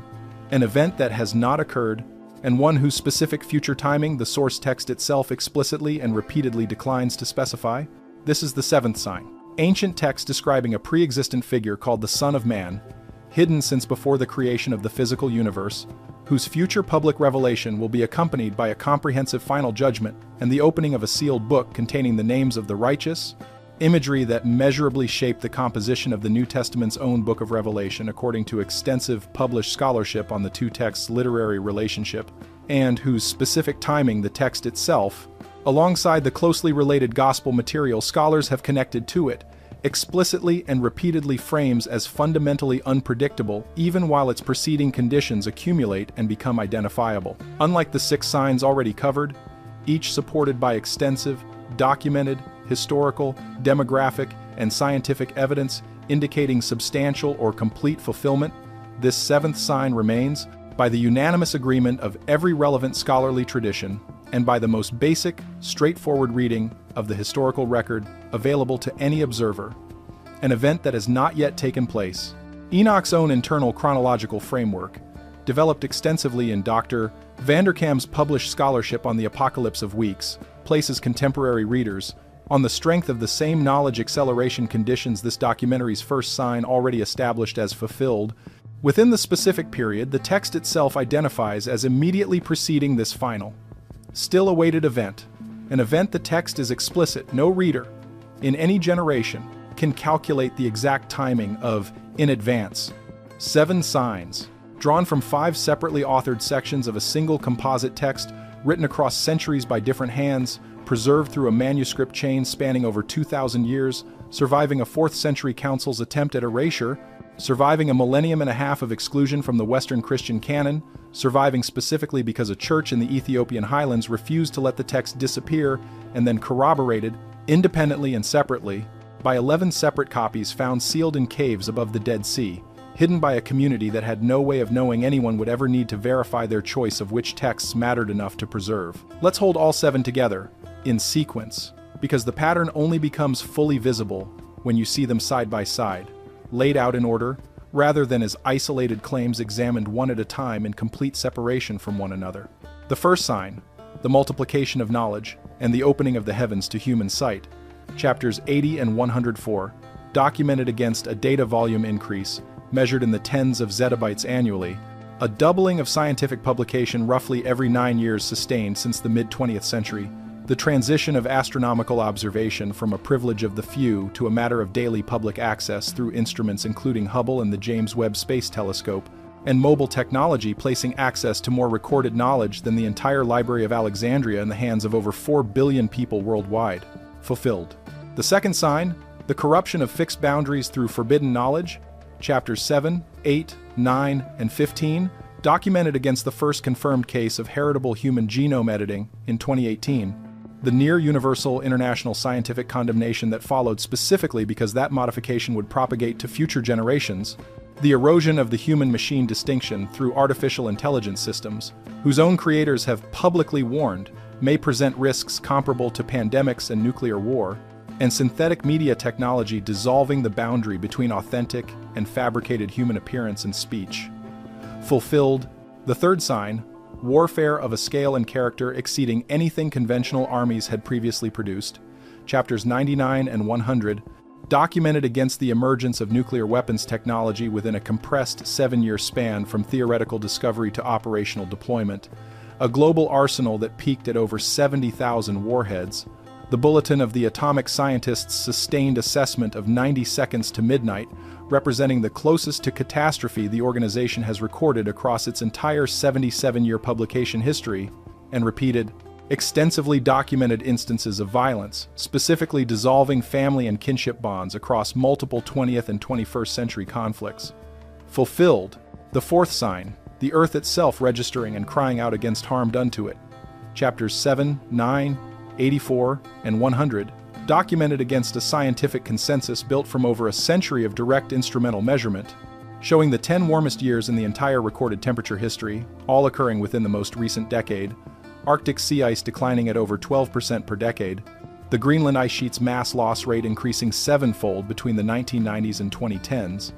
ocean acidity increasing by roughly 30% since the industrial era began, and an intergovernmental science policy platform assessment finding around 1 million species, now threatened with extinction, more than at any point in human history. Fulfilled, the fifth sign, the scattering and comprehensive regathering of a specific people, chapters 89 and 90, documented against a return migration to the land of Israel spanning from 1,882 through 1,948, and continuing across subsequent decades of organized mass immigration, producing, according to official Israeli government demographic statistics, the largest single national concentration of Jewish population anywhere on Earth today,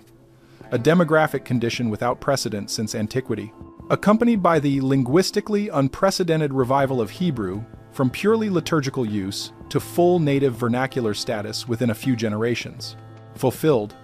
with the appropriate scholarly caution that the ancient author's own anticipated mechanism and timeline differ from the actual historical process documented. The sixth sign, the deliberate production of false teaching at a scale intended to corrupt behavior, chapters 94 and 98, documented against a measurably widening gap between the spread rates of false and true information online, a sustained multi-year decline in public trust in information sources across dozens of countries, over 1,000 documented websites deliberately appropriating the appearance of legitimate local journalism, and the first confirmed criminal case of AI-generated voice cloning used to impersonate a specific named public official for the explicit purpose of altering voter behavior. In progress, actively escalating according to every metric examined, not yet a completed historical threshold the way the first 5 signs represent. And the seventh sign, the public revelation of a pre-existent figure called the Son of Man, hidden since before the foundation of the physical universe, accompanied by a comprehensive final judgment and the opening of a sealed book. Not fulfilled? Explicitly, unambiguously, by the unanimous agreement of every scholar this documentary has cited, across every tradition, believing and skeptical alike. An event, the text itself, in language echoed almost exactly by the Gospel of Matthew's warning about the days of Noah, insists cannot be calculated in advance by any reader in any generation, however completely the preceding conditions accumulate around them. Read that recap once more, slowly, and notice what it actually is. Not a single vague warning repeated 7 times in different clothing, but 7 genuinely distinct claims drawn from 5 separately authored sections of text, addressing 7 entirely different domains of human experience: information, biology, warfare, ecology, demography, communication, and finally, theology itself. 6 of those 7 domains now have a documented, dated, checkable answer sitting inside the historical and scientific record. An answer this documentary did not have to manufacture or stretch to find, because the relevant scientific bodies, government statistical agencies, and academic institutions had already, independently, and for entirely secular reasons of their own, produced and published exactly the data required to check each claim against reality. 6 conditions,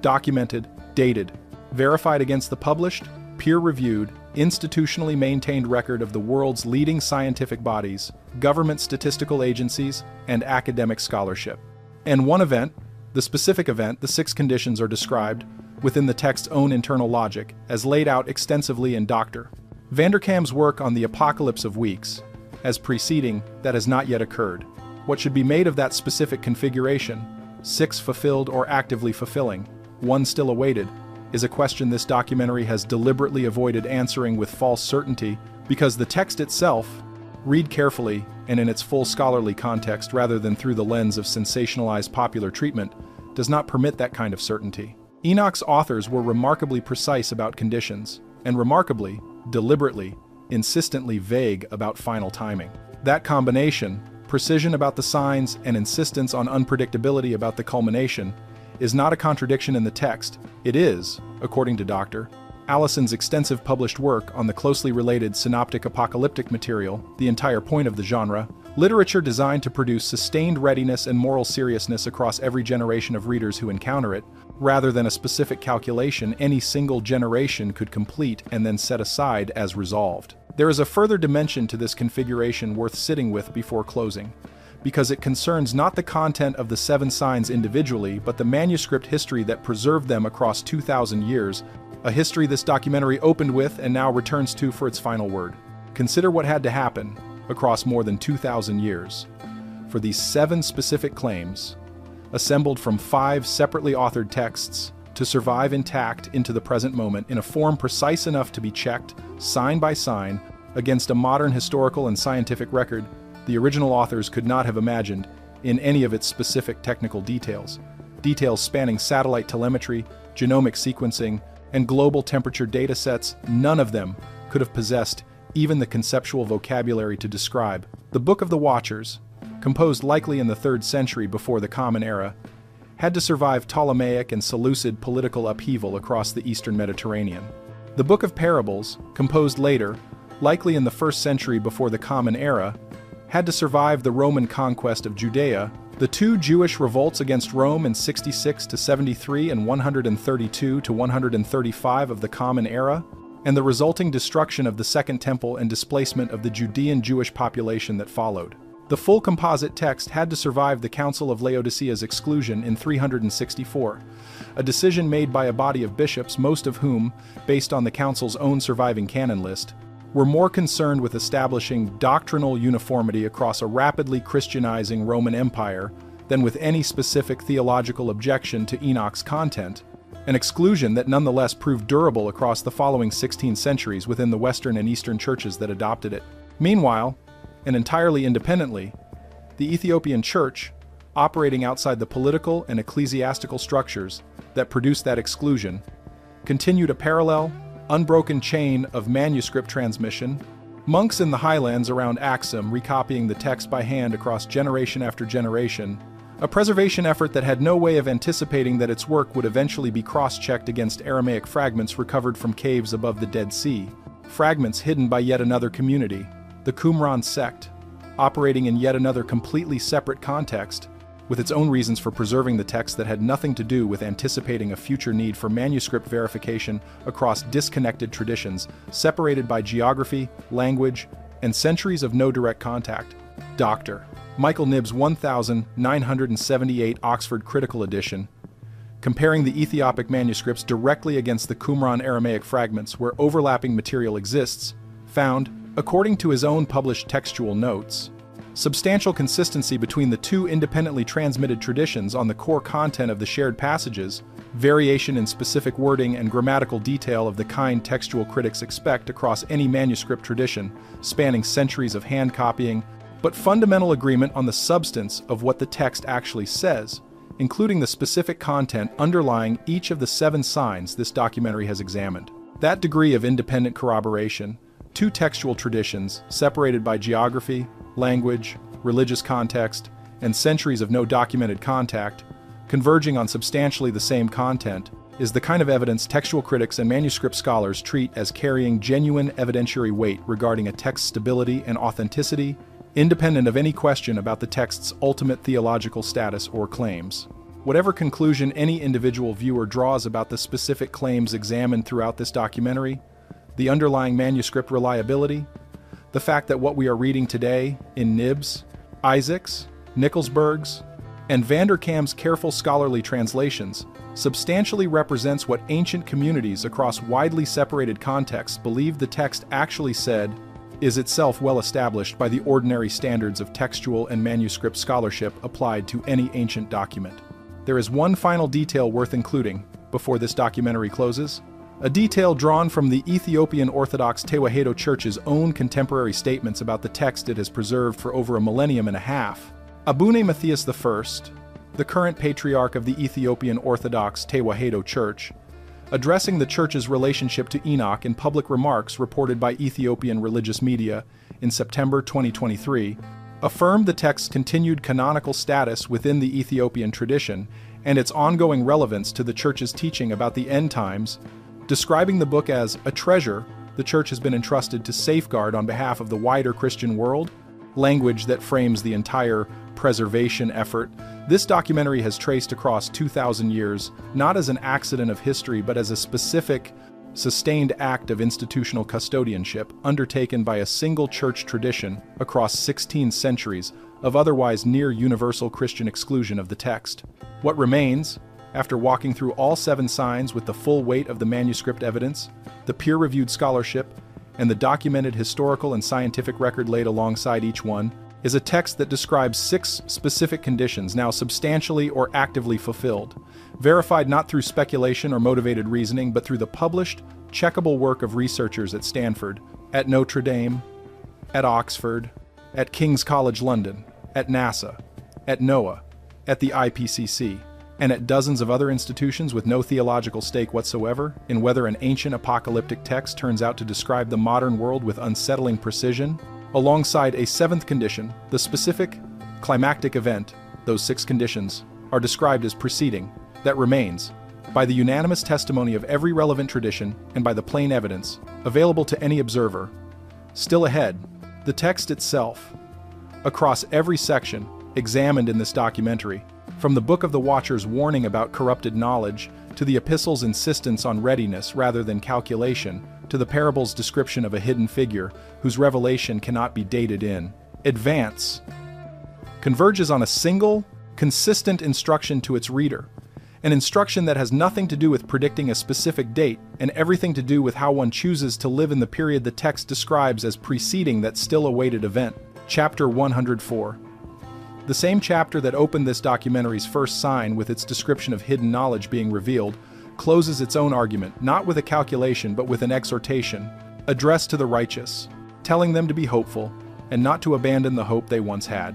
because they shall know that God searches out their inmost thoughts, and that their names are written before the glory of the Great One. It's worth pausing here to address directly a question any careful viewer should be asking by this point in the documentary, because raising it and engaging with it honestly matters more than simply presenting an unbroken chain of confirming evidence. The question is straightforward. Is this pattern, 6 ancient conditions, mapping onto 6 modern developments, genuinely significant?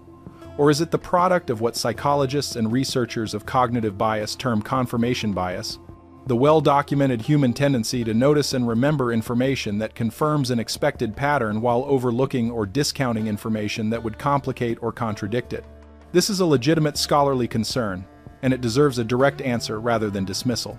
Dr. Nickelsburg's and Dr. Vanderkam's Hermeneia commentary, the most comprehensive academic treatment of the text available in English, does not itself argue for the specific modern correlations this documentary has presented. Their scholarly project is philological and historical, establishing what the text meant to its original ancient audience and how it developed across its composite textual history, not tracing forward its potential application to 21st century conditions. The specific modern correlations drawn throughout this documentary,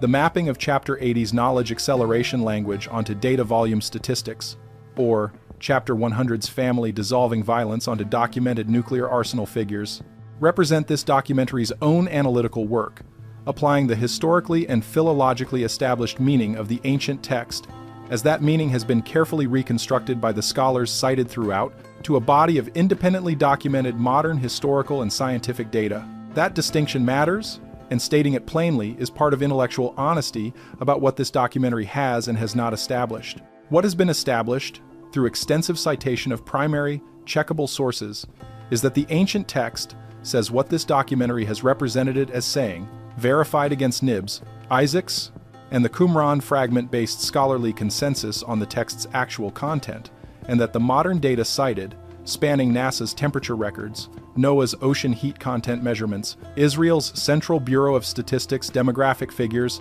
the Bulletin of the Atomic Scientists' Doomsday Clock assessments, and the dozens of other primary sources referenced throughout, accurately represents what those institutions have themselves published and verified. What remains a matter of interpretation, appropriately left to each individual viewer's own judgment rather than asserted with false certainty by this documentary, is whether the correspondence between these two independently verified bodies of information, the ancient text's content and the modern historical record, constitutes meaningful fulfillment of prophecy in a theological sense. Coincidental pattern matching of the kind confirmation bias research warns against, or something in between, that resists easy categorization in either direction. What can be said with confidence, independent of how any individual viewer resolves that interpretive question, is that the specific conditions Enoch's ancient authors described, writing across a span of centuries with no possible awareness of each other's specific contributions to what would eventually become a single composite text, do in fact correspond,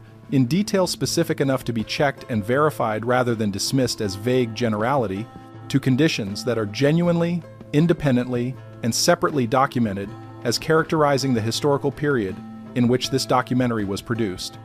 That correspondence exists. It is checkable. Every source cited throughout this documentary is a real, published, institutionally maintained record that any viewer can independently verify. What that correspondence ultimately means is a question this documentary has deliberately left to its viewers, consistent with the text's own repeated insistence that readiness and reflection, not calculation and certainty, are the appropriate response to the conditions it describes. There is a further scholarly framework worth introducing here, because it offers a useful lens through which to hold the specific configuration this documentary has presented: 6 signs substantially fulfilled or actively developing,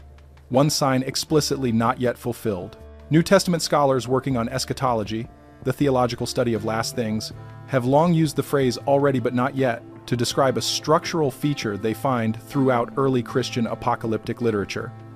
The idea that certain aspects of a final, climactic divine intervention are understood as having already begun or already been set in motion, while the complete, final consummation of that intervention remains genuinely future. Dr. George Eldon Ladd, whose 1974 study, A Theology of the New Testament, published by Eerdmans, remains a standard reference work on this framework within New Testament scholarship, argued extensively that this already but not yet tension is not a contradiction or a later theological patch applied to reconcile awkward delay, but a deliberate, coherent structural feature present from the earliest layers of the relevant apocalyptic and early Christian literature itself. Enoch's own 7-sign structure, as this documentary has presented it, maps with notable precision onto exactly this already but not yet framework. 6 conditions the text describes as belonging to the period immediately preceding the final event, already substantially or actively present,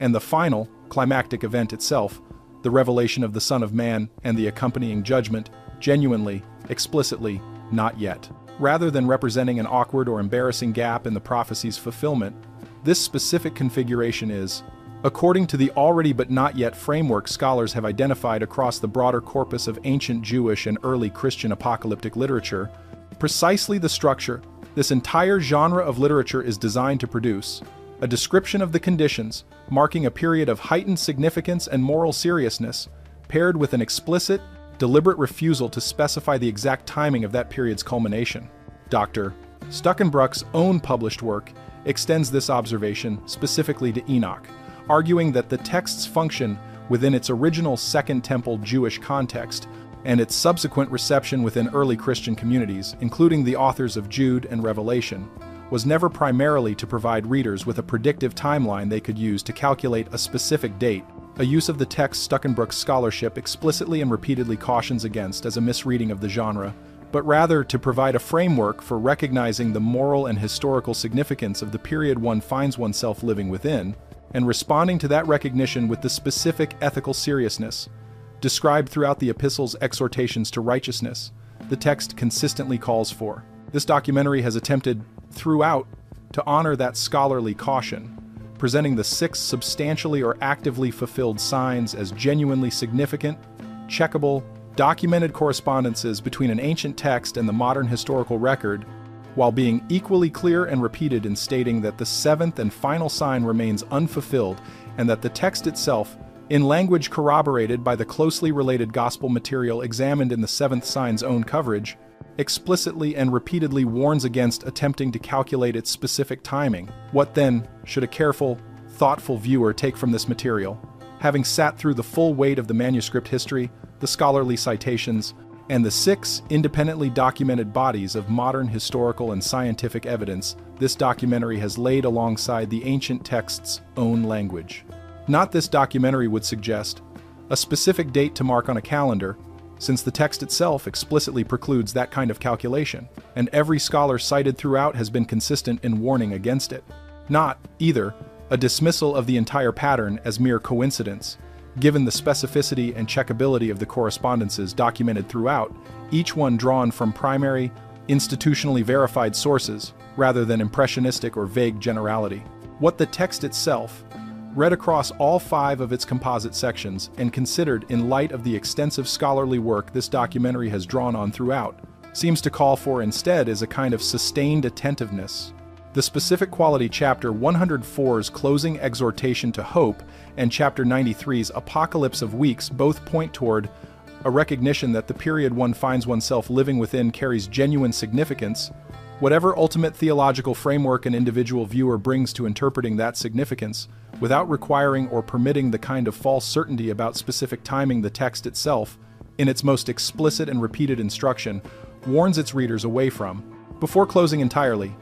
it's worth returning to the figure whose name this entire text bears, because the biblical Enoch himself occupies an unusual position within the wider scriptural tradition, one that adds a further layer of context to why this specific body of literature attracted the intense scribal attention across so many centuries that produced the manuscript record this documentary has traced. The canonical Hebrew Bible mentions Enoch directly in only a handful of verses. Genesis chapter 5, verses 18 through 24, within the genealogical record tracing the line from Adam through Seth toward Noah. The passage states that Enoch lived 65 years and became the father of Methuselah, then walked with God 300 years after the birth of Methuselah, and had other sons and daughters. The passage's final verse, 24, contains the detail that generated centuries of subsequent interpretive attention, stating that Enoch walked with God, and he was not, for God took him, a formulation notably different from the standard genealogical refrain used for every other figure in the surrounding chapter, which states plainly that each lived a certain number of years and then died. Enoch alone, among the entire genealogical line from Adam to Noah, is not described as dying. This textual anomaly, a genealogical entry that deliberately breaks its own surrounding pattern by omitting the expected statement of death, did not go unnoticed by ancient Jewish interpreters. Dr. James Vanderkam's earlier monograph specifically dedicated to this question, Enoch and the Growth of an Apocalyptic Tradition, published by the Catholic Biblical Association of America in 1984, traces in detail how this brief, anomalous biblical notice became, across the Second Temple period, the seed for an entire expansive body of literature exploring what exactly happened to Enoch during and after his unusual departure from ordinary human mortality, of which the composite text examined throughout this documentary represents the most extensive and best preserved example. Though Vanderkam's research documents that Enoch traditions also appear, in varying forms, across other Second Temple period Jewish literature including Jubilees,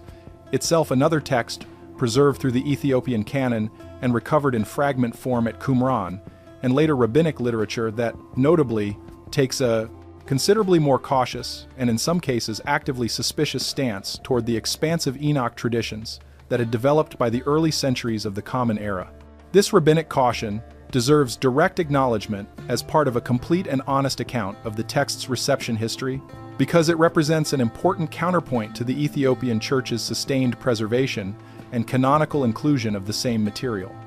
Dr.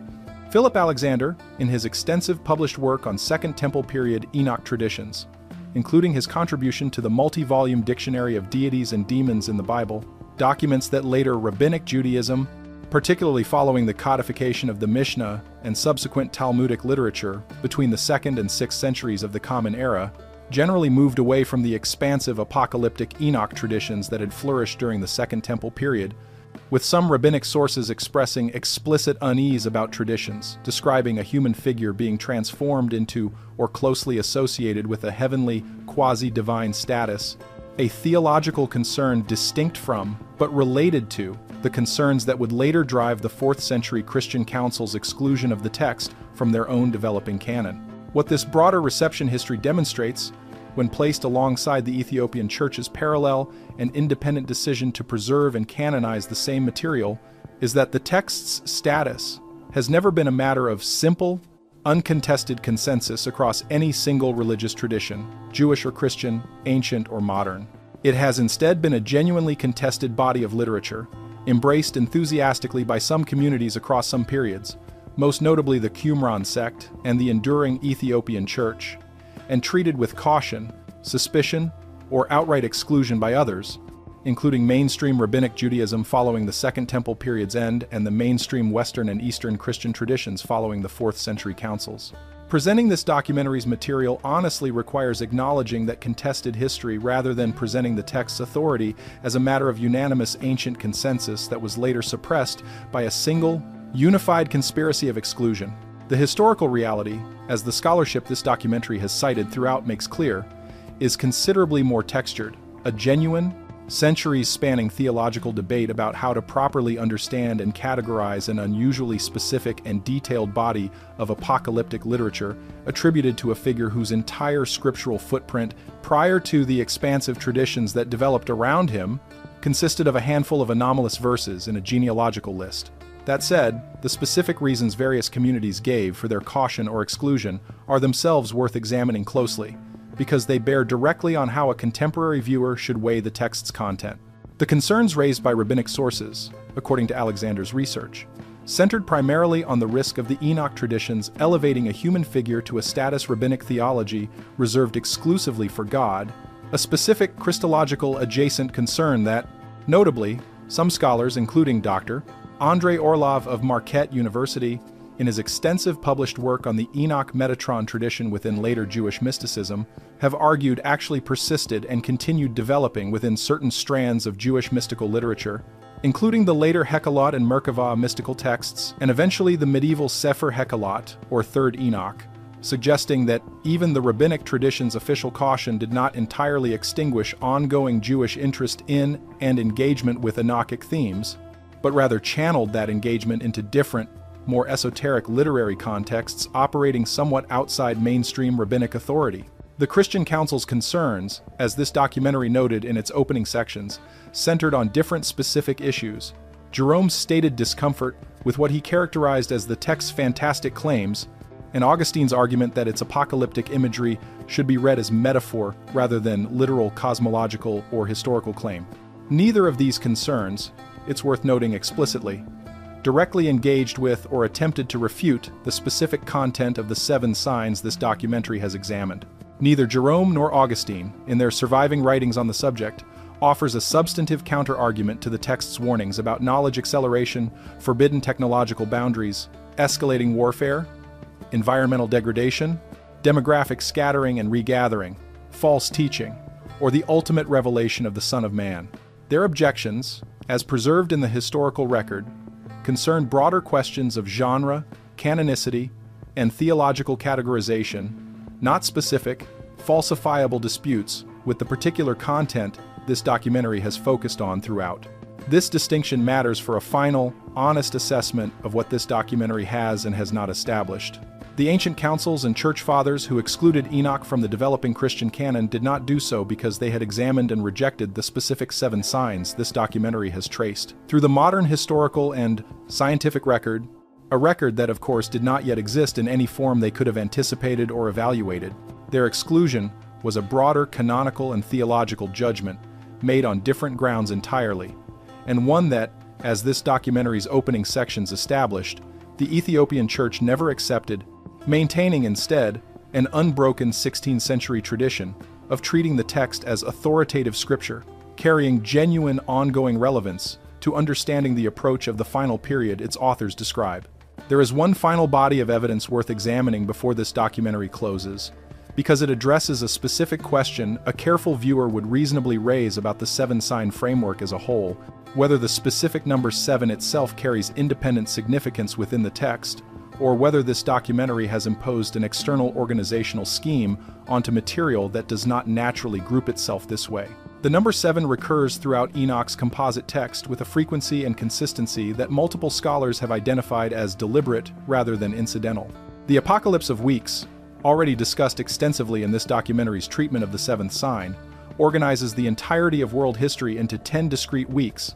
but places particular emphasis, according to Dr. Vanderkam's detailed structural analysis, on the 7th week specifically as a hinge point, the period in which the text's own composition and its immediate readers are situated, marking the transition from the historical weeks already completed to the final, climactic weeks still to come.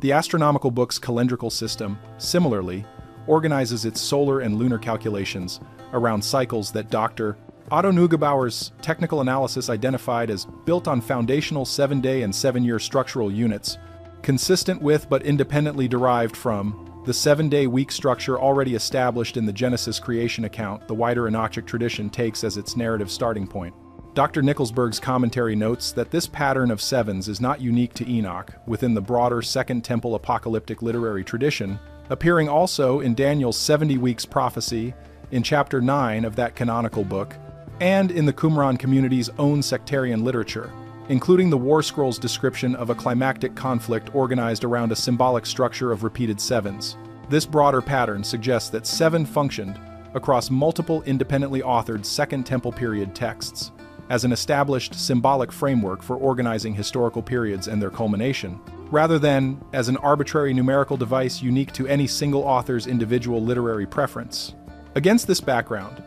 the specific 7 signs this documentary has organized and presented, while representing this documentary's own analytical synthesis of material scattered across the text's 5 composite sections rather than a single, explicit 7-item list, the ancient authors themselves compiled in one place, nonetheless draws on source material saturated with exactly this kind of 7-fold structural thinking, making the 7-sign organizational framework a reasonable and textually grounded synthesis rather than an artificial imposition disconnected from the text's own internal patterns of thought. It's worth being fully transparent about this synthesis, because intellectual honesty requires acknowledging precisely what has been done throughout this documentary. Enoch's authors did not sit down and compose a single passage listing 7 discrete signs in the sequential order this documentary has presented them. What they did compose, across 5 separately authored sections spanning several centuries, is a body of material that, when carefully read, cross-referenced, and organized by the extensive body of published scholarship this documentary has drawn on throughout, yields 7 distinct, identifiable, and independently checkable claims about conditions preceding a final, climactic event. This documentary's contribution has been the organization and the extensive cross-referencing against the modern historical and scientific record, not the invention of the underlying claims themselves, each of which is drawn directly from specific, cited chapters and verses, translated by recognized scholars working from primary manuscript sources, and interpreted according to the published consensus or, where genuine scholarly debate exists, the range of established scholarly positions on the relevant passages. There is a further practical dimension worth addressing directly before this documentary concludes, because throughout, the emphasis has been on documentation and verification, rather than on what any individual viewer might reasonably do with this information once they have absorbed it. The text itself, as this documentary has noted repeatedly, resists providing a specific calculative answer to that question, explicitly and consistently declining to offer readers a countdown or a specific date they could use to plan around a predicted event. What it offers instead, across its various sections, is a consistent ethical and reflective orientation, an instruction to its readers about the posture appropriate to living within a period the text describes as significant, whatever ultimate framework any individual reader brings to interpreting that significance. Chapter 91. Part of the epistle material examined extensively in this documentary's treatment of the 6th sign includes a passage often referred to by scholars as Enoch's Testament, presented as the patriarch's final instruction to his children before his departure, urging them toward righteousness and warning them away from the paths of violence and deceit the surrounding chapters associate with the final period's characteristic corruptions. This testamentary framing, a dying or departing figure offering final ethical instruction to those who will continue living after them, is a well-established literary genre within both biblical and broader ancient Near Eastern literature, appearing also in Jacob's blessing of his sons in Genesis 49 and Moses' final address to Israel in Deuteronomy. Enoch's testament, read within this broader genre context, functions similarly, offering not a specific prediction to be verified or falsified on a particular date, but an enduring ethical orientation intended to remain relevant and applicable across every generation of readers who encounter it, precisely because its author, according to the text's own explicit framing throughout, did not know, and did not claim to know, exactly when the final period's climactic event would arrive. This documentary has attempted, throughout its examination of all 7 signs, to model that same disciplined restraint, presenting extensive, checkable documentation for 6 conditions the historical and scientific record indicates are substantially or actively fulfilled, while remaining equally clear, consistent, and explicit that the 7th and final sign, the actual event those 6 conditions are described as preceding, remains unfulfilled, its specific timing a matter the text itself, corroborated by the closely related New Testament material examined throughout, explicitly and repeatedly places beyond any reader's capacity to calculate in advance.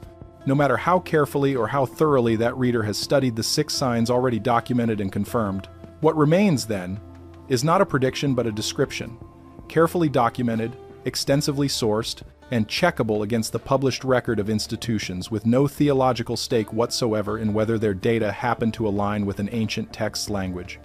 A description of 6 conditions, verified, and a 7th, still ahead, its arrival certain according to the text's own repeated and consistent framing across all 5 of its composite sections, but its timing deliberately, explicitly left unknown, not as an oversight or a gap in the prophecy, but as what the relevant scholarship consistently identifies as the text's own deliberate, structural choice. A choice that shapes how every one of its readers, across every generation, from the community that hid it in caves above the Dead Sea, to the monks who preserved it by hand across 16 centuries in the Ethiopian highlands, to any viewer encountering this material today, is invited to receive it, not as a countdown to be calculated, but as a description of the moment they find themselves already living within. A brief word, finally, on why a text carrying this specific configuration, 6 checkable signs, and 1 still unfulfilled climactic event, deserves the sustained, careful attention this documentary has given it. Rather than either credulous overstatement or dismissive neglect, the 2 postures that most popular treatment of ancient apocalyptic literature tends toward. The credulous overstatement this documentary has deliberately avoided would involve treating the 6 fulfilled or actively developing signs as proof of the 7th sign's imminent arrival. Using the accumulated weight of documented evidence to construct an implicit countdown the text itself explicitly warns against. This documentary has instead maintained, consistently across all 7 signs, the distinction the text's own scholarship insists on between description of accumulating conditions and prediction of specific culminating timing. A distinction Dr. Allison's work on the closely related synoptic apocalyptic material identifies as central to the entire genre's proper interpretation, and one this documentary has tried to honor throughout, rather than collapsing for the sake of a more dramatic or definitive conclusion. The dismissive neglect this documentary has equally avoided would involve treating the entire body of correspondence between ancient text and modern record as too coincidental or too vague to warrant serious examination, a posture that, when weighed against the specific, checkable, institutionally sourced evidence this documentary has presented for each of the 6 substantially fulfilled signs, from the exact zettabyte figures published by the International Data Corporation to the specific 2018 court case involving He Jiankui's germline editing experiment to the precise 90 seconds to midnight assessment,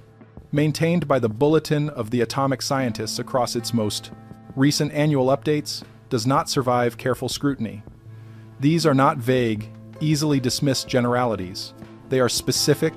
dated, sourced claims, each independently verifiable against the primary institutional records this documentary has cited throughout. Between these 2 postures, credulous overstatement and dismissive neglect, lies the approach this documentary has attempted to model consistently across its full-length, careful documentation of what can be verified, honest acknowledgement of what remains genuinely uncertain or actively debated within the relevant scholarship, and explicit, repeated clarity about the specific, crucial distinction the ancient text itself insists on between conditions that accumulate and become identifiable,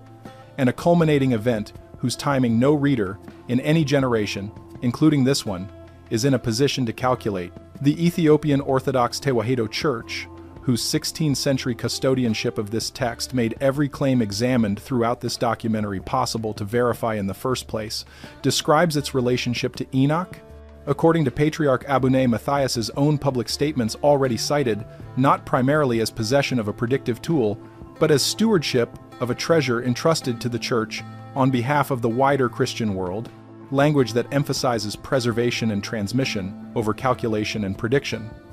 A framing this documentary has found consistently reinforced by the academic scholarship examined throughout, from Nicholsberg and Vanderkam's Hermeneia commentary to Stuckenbruck's work on the epistle to Allison's research on the closely related gospel material. What this documentary leaves its viewers with, then, is not a date, not a countdown, and not a claim to certainty the underlying text itself explicitly and repeatedly declines to offer. It leaves instead a documented, extensively sourced account of 6 specific ancient claims that correspond in detail checkable against the published record of dozens of scientific, governmental, and academic institutions with no theological interest whatsoever in the outcome, to conditions substantially or actively present in the world today, alongside a 7th claim, equally ancient, equally specific in its description, and equally documented as not yet fulfilled by the unanimous testimony of every relevant scholarly tradition this documentary has drawn upon throughout. Whatever any individual viewer ultimately concludes about the significance of that specific configuration, the manuscript history, the textual scholarship, and the modern documentary record examined throughout this presentation stand as a matter of verifiable, checkable fact, available for any viewer to examine further, cross-reference, and evaluate independently, exactly as the 11 scribes at Qumran, the generations of monks at Axum, and the modern scholars at Oxford, Notre Dame, King's College London, and dozens of other institutions have each, in their own way and across their own specific historical moment, done before. One last comparison is worth drawing before this documentary reaches its final word, because it returns to the specific image this documentary opened with, the 11 copies of Enoch found sealed in caves above the Dead Sea, and asks what that specific act of preservation, undertaken by people living roughly 2,000 years before any of the modern evidence examined throughout this documentary existed to be checked, actually represents. The Qumran community, according to the extensive archaeological and textual scholarship surrounding the site, generally understood by researchers including Dr. Lawrence Schiffman of New York University in his extensive published work on the sect's own self-understanding as preserved in their sectarian documents, to have understood themselves as living in a period of heightened significance, a community that had withdrawn from the wider Judean society specifically because they believed that society had become corrupted in ways consistent with the very warnings this documentary has traced throughout Enoch's epistle. Material. Their decision to copy Enoch 11 separate times, more than nearly any other text recovered from their library, was not an antiquarian preservation project undertaken out of general historical interest. It was, according to the community's own surviving sectarian literature, an act undertaken by people who believed the text described their own historical moment, who read its warnings about corrupted knowledge, escalating violence, and false teaching as directly applicable to the world they were actually living in, and who accordingly took extraordinary, costly measures, hand-copying an entire lengthy composite text 11 separate times, using resources and scribal labor. A small desert community could not have possessed an unlimited supply to ensure that text survived. They were wrong, in the most straightforward sense available to historical judgment, about the specific timing of the final event Enoch's 7th sign describes. The Qumran community itself was destroyed, according to the archaeological evidence excavated at the site and interpreted by researchers including Dr. Jody Magnus of the University of North Carolina at Chapel Hill in her extensive published archaeological work on the site, most likely during the Jewish revolt against Rome in the years leading up to 68 of the Common Era, the same conflict that would culminate in the destruction of the Second Temple 2 years later, an event the community's own surviving literature gives no indication they anticipated occurring in the specific form and timing it actually took. Whatever specific calculation or expectation the Qumran community held regarding the timing of Enoch's climactic 7th sign, that expectation did not match what actually occurred in their own lifetime, A sobering historical fact this documentary considers important to state plainly rather than omit for the sake of a cleaner narrative. And yet their preservation effort succeeded precisely because it was not contingent on their specific timing expectations being correct. The scrolls survived, sealed in jars and caves above the Dead Sea, entirely independent of whether the community that hid them lived to see the event they may have believed was imminent. Nearly 2,000 years later, that preservation effort is what allows Dr. Nibs, Dr. Isaacs, and every subsequent scholar's textual work to be cross-checked against a manuscript tradition independent of the Ethiopian Church's own separate, equally extraordinary preservation effort, providing exactly the kind of corroborating evidence this documentary is drawn on throughout to establish that the 7 signs examined here represent the ancient text's actual, verifiable content, not a later interpolation or corruption introduced at some point during the long transmission process. There is a lesson embedded in that specific historical outcome, whatever theological framework any individual viewer brings to interpreting it. The Qumran community's error regarding specific timing did not diminish the value or accuracy of what they preserved. Their act of preservation, undertaken out of a conviction that the text mattered regardless of exactly when its final sign would be fulfilled, is precisely what made the extensive documentation this entire presentation has relied on possible in the first place. The text survived not because anyone successfully calculated a date, an act the text itself explicitly and repeatedly warns against attempting, but because successive communities across vastly different historical contexts, separated by geography, language, and centuries of no contact, each independently concluded that the text's content mattered enough to preserve regardless of that uncertainty. That is, in the end, the posture this documentary has attempted to model throughout its examination of all 7 signs, careful preservation and transmission of what can be documented and verified, honest acknowledgement of what remains genuinely unknown, and a consistent refusal to convert the former into false certainty about the latter, following the same discipline the text's own most careful scholars, and the communities that risked genuine effort and resources to preserve it across 2 millennia, have each modeled in their own specific historical moment. From the desert community that hid 11 copies in jars above the Dead Sea, to the monks who kept the flame of transmission alive, unbroken, generation after generation, in the highlands surrounding Axum, there is a final, brief detail worth including, drawn from the physical condition of the manuscripts themselves rather than their content. Conservators working on the Dead Sea Scrolls fragments, according to published conservation reports from the Israel Antiquities Authority's own preservation laboratory, have noted that many of the Enoch fragments recovered from Qumran show wear patterns consistent with frequent handling and repeated consultation, rather than the wear patterns typically associated with documents stored once and left largely undisturbed, a physical, material detail suggesting the community that preserved these copies returned to them regularly, read them, and treated them as living, actively consulted texts rather than archival curiosities set aside and forgotten. The same pattern of active, ongoing engagement characterizes the Ethiopian manuscript tradition, where Enoch continues to this day to be read liturgically within the Ethiopian Orthodox Tewahedo Church's ongoing worship life, not merely preserved as a historical artifact but actively used, generation after generation, exactly as its earliest known custodians used it as well, across a span of time that now stretches back well over 2,000 years and shows no sign, based on the Church's own continuing practice, of coming to an end anytime soon. All 6 full signs, now fully verified against the historical record. 1 sign, still ahead, its timing deliberately, explicitly unknowable to any reader in any generation. That is what the manuscript says. That is what the scholarship confirms. And that is where, according to a text that has survived exclusion, war, empire, and 16 centuries of official erasure, specifically because a small church in the Ethiopian highlands refused to let it disappear, we now stand.